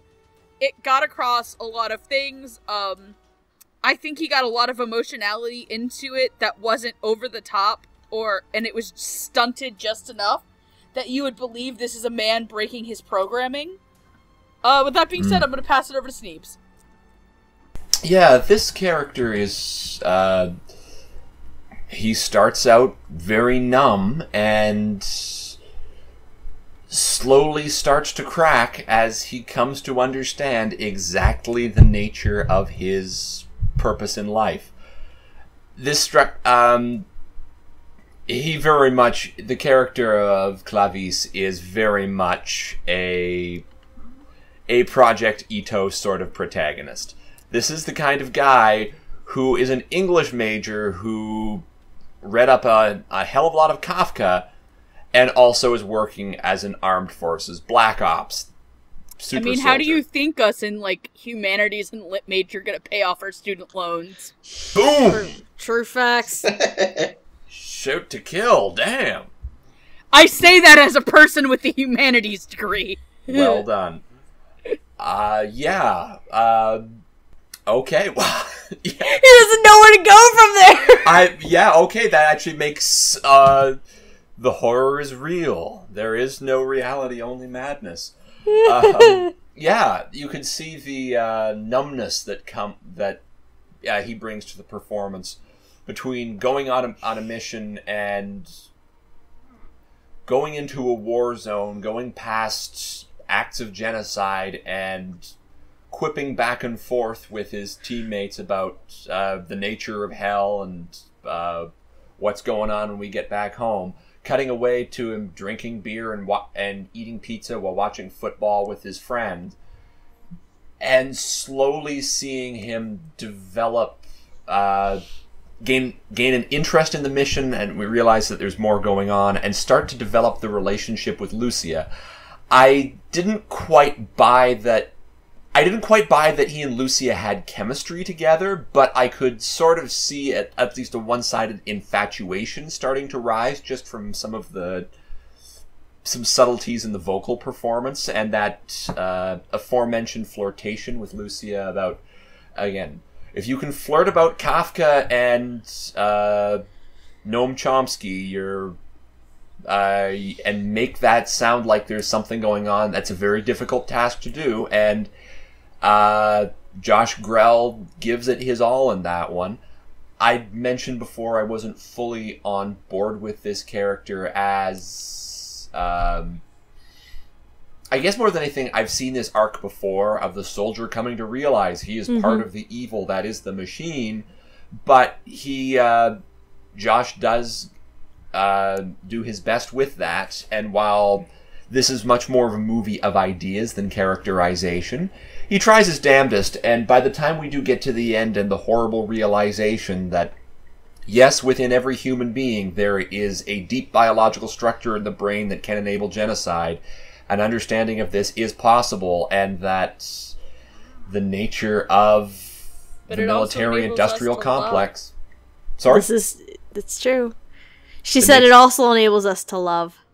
Yes, and that is one angle that I did appreciate about just the initial thing, is that there is that great... It isn't something that just fetishizes the dark nihilism. This is why I like this movie more than Harmony. It acknowledges that there are some things to be nihilistic about, but its characters don't just say, let's be nihilistic, wah-hey. Why? Yeah. I could totally buy the end after that final confrontation with John Paul and the mourning for Lucia. You could see why Clavice does take the actions that he does and is forced to face that the military-industrial complex of the society he has been sworn to defend is enabling worse kinds of evil the world over. And you can see how he has become radicalized at the end, and that final performance of him describing going off to give a court hearing that's televised the world over, effectively infecting the English language, certainly the American cultural sphere, with genocidal ideation. You can hear that kind of cold purpose that comes out in the end that is what sort of sold the performance to me in the end. That this is a man who has gone through hell, quite literally carries it inside of him, and is willing to use it to what he feels is a moral end. And while I don't agree with him at all, I can... sympathize or empathize is the weaker of the two.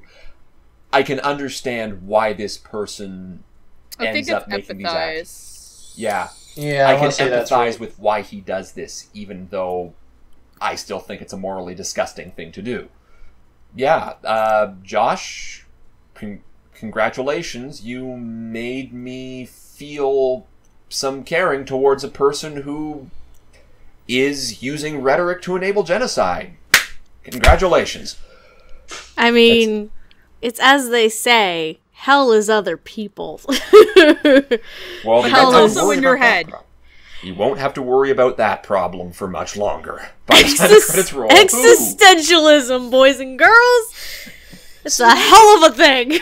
Why can't we go for the happy existentialism of Myth of Sisyphus? There is no such thing as happy existentialism. We've tried. By gum, America has tried. If you study study that I'm useless and meaningless in the entire universe. But that's empowering. One must imagine Sisyphus happy, for he can make that rock his own. There is the idea that if you accept your own meaninglessness, you can be happier. You can make the idea of that, but I mean, if you know anything about Jean-Paul Sartre and his theories on existentialism, it's not good. You're fucked. It's dealing with the shittiness of reality. Essentially. I will say that you can have happy existentialism. You did have Colin Wilson from the UK, but he was a cuckoo bird. Yeah. And now that we have plumbed the depths of despair and aspire towards greater things, I am done talking until final thoughts. And I have final thoughts. Side note, for anyone who's very interested in the study of existentialism, there is a play that Jean-Paul Sartre wrote called No Exit. Y'all should read it. It's very fascinating. Act it out. It's beautiful. I love it. Got to do some stuff with it in graduate school. Anyways. So obviously Clavius is the character we follow through and through, and he's the one character we essentially fully on screen fully see this transition from start to finish, where we're in the beginning. Clavius, basically like Sneebs was saying, he's very numb to the situation. He doesn't feel pain. He just follows orders and is that cog in the machine. And over the course of the film, with his specifically with his interactions with Lucia and John Paul, you see his mindset start to change and his philosophy start to change, and how he sees and views the world.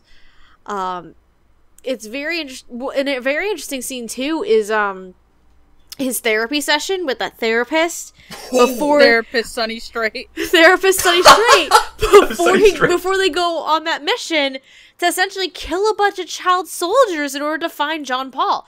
It's very intriguing because it's at that point where you really start seeing the cogs in his brain kind of shift, and like, what if this is this really what should be done? Is this really what we have to do in order to achieve our goals? And going through that change and transition from being that mindless, numb cog in the machine to this free-thinking, radical person, it's a very interesting progression and transition, and Josh portrays that very well.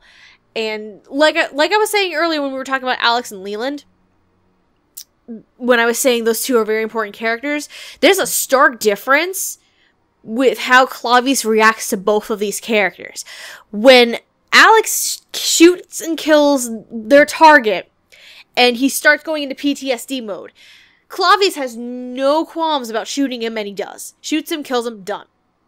Leland, on the other hand, when we see Leland bleeding out and saying his final words and just dying, Clavius is at that point softening up and becoming empathetic or sympathetic to Leland, and you start seeing more of his emotions come out instead of just being this stoic human being. And the progression is very, very interesting, and Josh portrays it very well.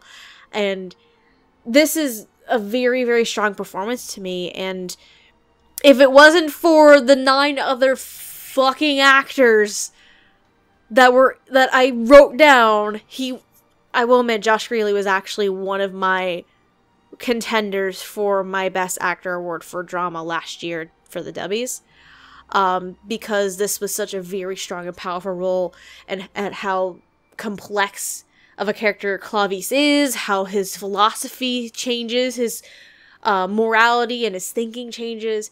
It's a very, very, very interesting role for Josh to play, and I think it was spectacularly done. And side note, props to whoever decided the reference to Samuel Beckett. I love that. I love Waiting for Godot. Humanity is so long that a lot of these references fly over my head. I should really go back and get my master's. Yeah, I never read Kafka, but Samuel Beckett is my... I have! I never read Kafka. But I did read Waiting for Godot by Samuel Beckett, and I love it. I actually started reading it a little bit at the beach yesterday. That's how funny this is right now to me. But I've read Kafka. I've been in a modernism and postmodernism class. I'm a theater major, so I never had to do anything like that. But yeah, please don't ever subject yourself to it. It was the worst. Oh boy. But anyway, for me, this is also one of my favorite performances of the entire film, because this is such a complex character, and I think Josh pulls it off rather flawlessly. On that note, I think we need to start wrapping this up, so let's move on to our final thoughts on the dub of this film. Lack, would you like to go first? Yes, all around, I think the dub was exceptional. As I probably implied before, I prefer Empire of Corpses over this, but that's just because I'm not a big fan of nihilism. Fair. I don't think anybody really is a fan of nihilism, but go on. Except for nihilists. But, honestly, the dub itself is fantastic, and the fact that Funimation clearly put as much effort as they possibly could to get this right. I mean, having not only it be an English dub, but having multiple different languages spoken in this dub was fantastic. Even if that was in the original Japanese, and it helps the fact that the main characters were American, so that cross-cultural thing that sometimes anime dubs tend to have, where you've got Japanese characters who are speaking American accent in English, or Canadian accent in English, if you want to get specific. But the fact that the main characters were, in fact, American actually helped to the fact that we had other languages and other dialects being spoken, which was great. And it added a very unique element to this dub that not a lot of, English dubs get to have. And that was really cool. Everyone was cast very well. There was not one person who I felt like was out of place. The performances were great. And the dialogue, while it had its weird moments, I get why they did it, and I kind of applaud them for it. So ultimately, yes, I give this dub an A+. So before I move on to Amon, damn it, Sneebs!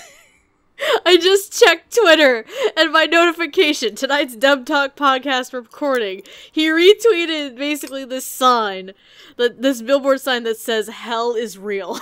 I mean, if it makes you feel better, I didn't scream about it, but I decided to do a step up in Love Live and got a UR card again. I mean, you did text Gigi and I about that. Anyway. No, this is the second time I've done that secretly while we've recorded and I've gotten a UR, so I'm going to keep doing it. So long as you pay attention, buddy. So long as you pay attention. Oh, no, I was. I know you were. That's why I'm not mad. I got Cyber Honica, which is really cute. Happy birthday, honk. Anyway, hell is clearly real, based on that billboard. So is Honica! Amon, what are your final thoughts on the dub of Genocidal Organ? I liked it a lot. I thought this was a really well-made dub. I think this is a challenging movie. I think this is definitely the kind of thing where, like I agree, this feels like something that could have made in the 90s, and I'm kind of happy it isn't, because it's also the kind of thing where if it had been made in the 90s, it would not have had to dub this nice. It's sort of one of those sort of mid-tier... Way more F-words. Oh my god, so many F-bombs. You're not wrong. It was acceptable in the 80s. In fact, the dubbing company probably would have paid the animators to make a more explicit sex scene. Oh god. Just really ramp it up. Titty. Two-hole titty. Two-hole tibby, baby. Tibby. God damn it. I just want, if the day me and Lack meet, we're just gonna look at each other and just go, Tibby. And that's how we're gonna meet. Just a sage nod and just, Tibby. Someone needs to come to AB next year then. Or one of us needs to go to MagFest. This is also true, one way or another. No one went to MagFest. We didn't really know each other that well back then, but... Well, now you do! Yeah, exactly. Anyway, continue, Amon. What was I talking about? Made in the 90s was the last thing about yeah, this. no, like this. I thought this is a really well-made dub, and clearly a lot of care and effort was put into this as far as getting the tone right and getting, accents and foreign languages and so on. Like, a lot of care and craft was put into this, which I appreciate, because, like, I enjoyed this movie. This feels very much what Harmony was trying to be, but it couldn't quite get over the weirdness of the book it was adapting to, like, be a good, coherent narrative film the same way. I was really happy, and I'd be remiss to not mention that this was the last thing Manglobe ever worked on before they imploded. Or started to work on, because they imploded before the film. I mean, my understanding is the studio that picked it up was basically the exact same crew, just at a different company. Yes. But I do think this is officially co-credited to Manglobe, so I think this is at least technically the last thing they worked on before the company went under. It looks gorgeous. No, as far as a send off for that company, like, this looks great. Yeah. It looks like the animation is like you could confuse it for like a Western animated film. Reminiscent of Ergo Project. Hey guys, but we have a little bit of money left. We can save one project. Just funnel the money from the ending of Gangsta into this. Ouch. Ooh. That's the second meanest thing I've said tonight. Good job. Come on, Geno Studios. You know you want to do it. You're killing us, G. Come on, Genos, make a proper ending for Gangsta. Do it. Yeah. I'll give you 20 whole American dollars. Kickstarting now. Any other thoughts, Amon? Yeah, it's just a really well done movie. Like, I feel this is the kind of, like, straightforward, weighty drama that I feel like can be hard to dub well, because it hinges so much on good casting and people having good correct acting chops for it. And I was very impressed with what they gave us. Okay. Megune. Damn it. This is a movie that talks about a lot of socio-political stuff. I don't know if we... God, does this count as neoliberalism? I feel like this is something like my college professor would get like the biggest kick out of. Maybe. Like, yeah. This is like straight up like something like I would talk about in like my humanities courses. Just like the Japanese view of like American socio-political society and are caught up in the idea of like national security and consumerism all at once, and the idea that like especially, like, identity is tied to digitization and all that fun junk, but I could talk about that for hours, but we're here to talk about the dub, and the dub is fantastic for this movie. God, I haven't seen the dub of Harmony, so I can't say it's the best of the dubs for Itoh. I can't either. I haven't seen it. This is probably a stronger dub by dint of the fact that the material it's working with is better. Yes. Yeah, and, like, I think personally, like, if you gave me overall, like, favorite movie out of the three, I would totally say Empire of Corpses, because that movie is a fucking ton of fun. I would say this might be the stronger dub.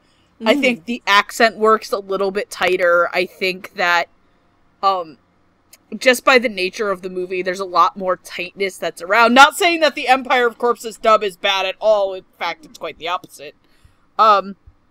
But yeah, no, I'm very impressed by Clifford Chapin, and I don't think he's necessarily directed a bad dub at this stuff. I personally think he's directed shows with weaker material? Yes, but in everything he's done as a director, he puts 100% of his heart and soul and blood and sweat and tears and sleep deprivation into it. So we never got to the story of go the fuck to sleep when this came out. Yeah, like, apparently he was directing this and, like, 2 other fucking things, so he wasn't sleeping, and I think he was directing this, his simuldub for this season, plus moving into his own house. Yes, Clifford. I think that's what it was. Take care of yourself. This is also, mind you, the same story where out of nowhere he was adopted into our weird dysfunctional family. Like, yeah, apparently, this is how Coach became friends with us, but whatever. No, apparently when I go mom-shan on people, that's when this happens. Because, like, apparently mom channed him and told him to go the fuck to sleep. This shit went weird. Mm-hmm. Anyway, Megan. No, that's all my thoughts. I would just also like to say that Andrew finally realized that on our my little personal server, I changed his name to Birthday Whore, and he just now realized. Good job. Well Sneebs, done. what are your final thoughts on the dub of Genocidal Organ? This is a thing that has to be dubbed in order to be appreciated by English speakers. Given how language is such a core part of this thing, it's something that needs that immediacy of the language. It's hard. This is something that could not be read. It's the same way you couldn't make a film out of Babel 17. It's the Samuel Delaney thing. It's something whose very way in which it is told uses the medium that it has to deliver its message. And in order to pick that up best, you can't get that by reading it on the screen. There's so much that would be lost. And this dub in particular really hits some very good points. We're joking about the the Big Mac and the Spanish Inquisition quips, but those very artifacts of Western American culture are so central to the points this movie is making.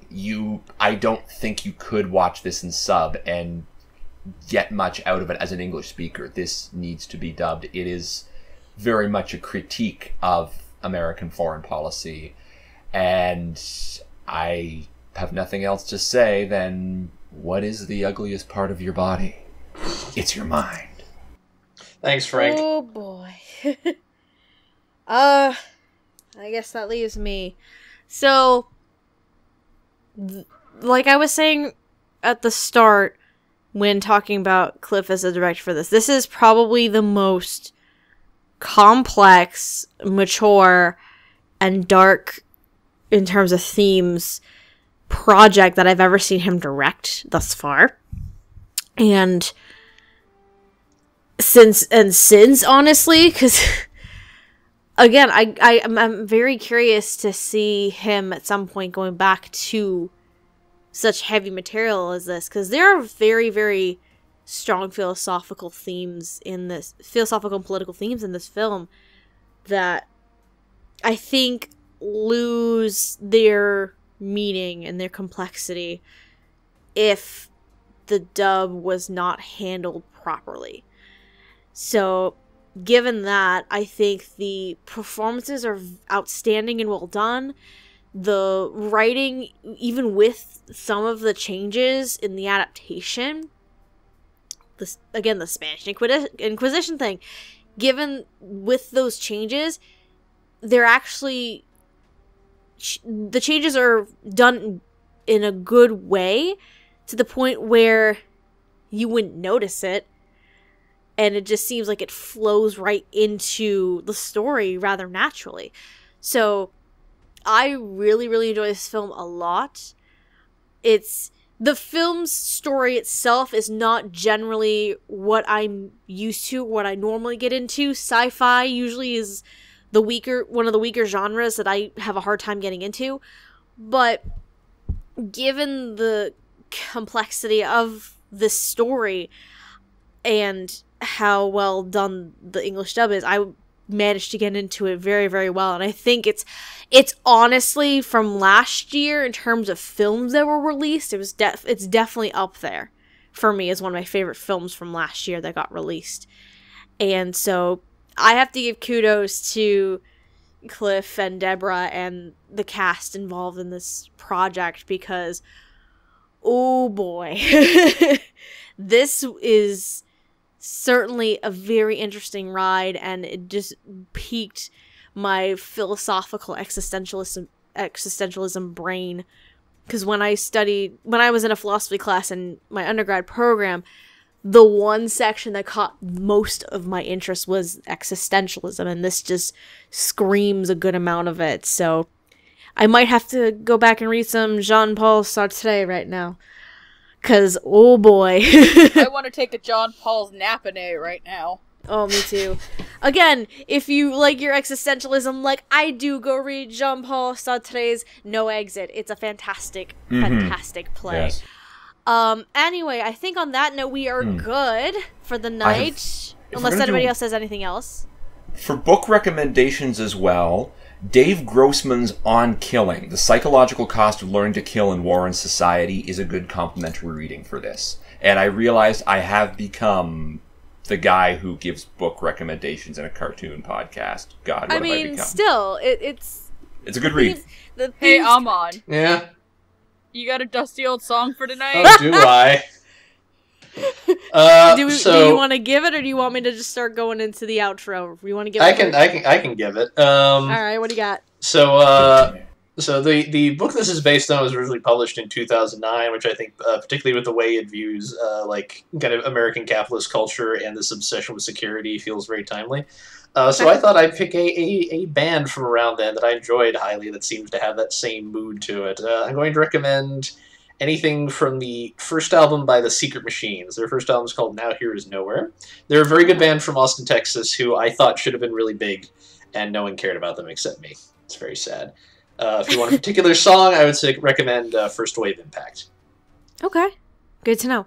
Oh, fun fact, and this is actually from that little featurette that's on the DVD Blu-ray combo pack. So, fun fact, when Cliff was doing research into this film, because one of the questions that was brought up and asked is, what do you think happened after the film ended? I guess in some of the research that he did for this film, there's some articles that state that what happened in Genocidal Organ eventually leads into what happens in Harmony, supposedly. I mean that would make sense in the backstory of Harmony, like a big catastrophic event happened, and it's not particularly gone over. I saw that same featurette, and I was doing some research on my own, and I noticed a few other places that suggested they are supposed to be in the same timeline. So yeah, but Cliff himself, he's of the theories that it doesn't link together. He prefers not thinking it links together. It's a little neat. Fits in that line. It's a little bit of a weak link, but I mean it's understandable. I need to watch Harmony just to say that I did. Anyway, on that note. If you are interested in seeing the film Genocidal Organ, there's the only place to stream it legally is you can either rent or purchase it digitally through Amazon Video. Otherwise, it is not available for legal streaming.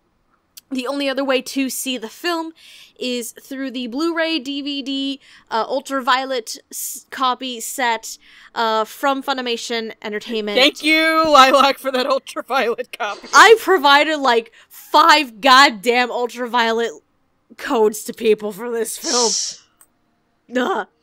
But yeah, and you can. Lilac, was I the only other person who bought this movie?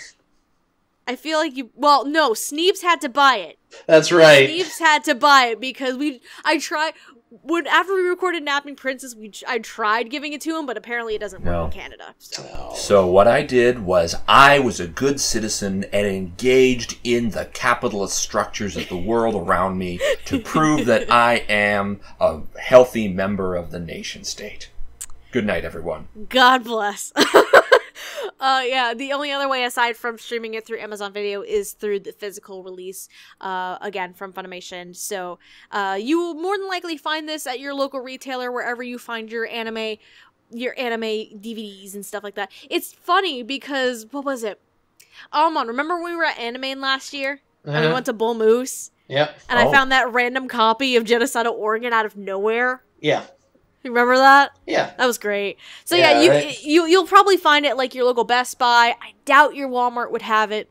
Right Stuff obviously would have it. Funimation's site obviously has it. But you'd be able to find it very easily.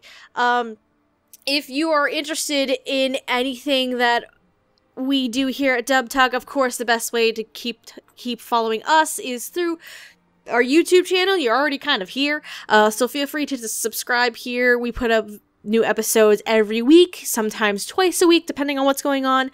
I know for the past couple months we've been doing 2 episodes a week because of our wonderful Summer at the Movie special, but I think we're downgrading to once a week unless we start doing summer episodes. I don't know what the plan is. It's the start of August when we're recording this damn thing.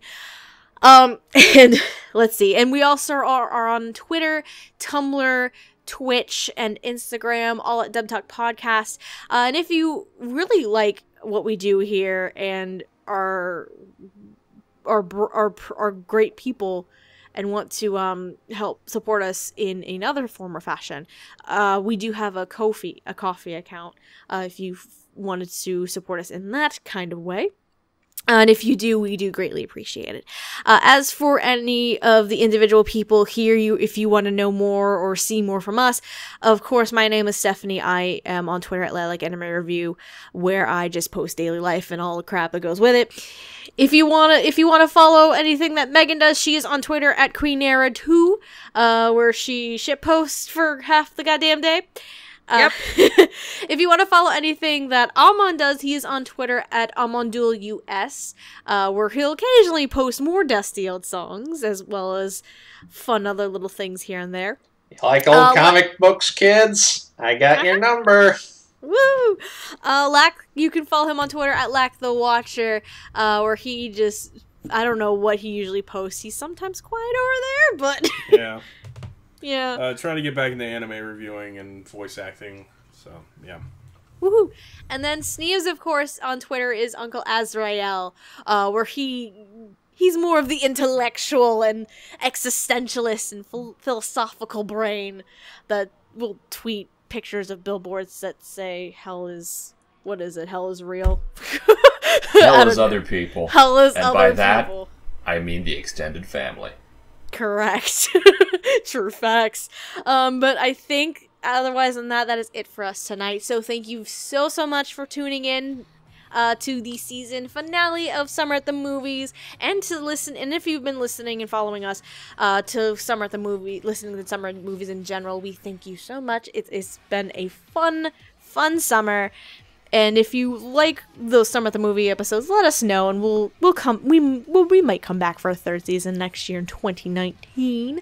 Anything else anybody wants to say before we call it a night? I'm good. Lalulilalo. The magic words are squeamish ossifrage. Outbreak 4, 2, 3, 4, 2. I don't even know what you're spelling right now. I think that's a Metal Gear Solid reference. You know what would be really good right now, Steph? What? McDonald's. No! McDonald's. I swear to God. McDonald's. McDonald's. Oh no, the deep structures of language. McDonald's. McDonald's. Good night, everybody. I fucking quit. Good night, everybody. Have a good night. Good night, nerds. Have a good night, everybody, and otaku on my friends.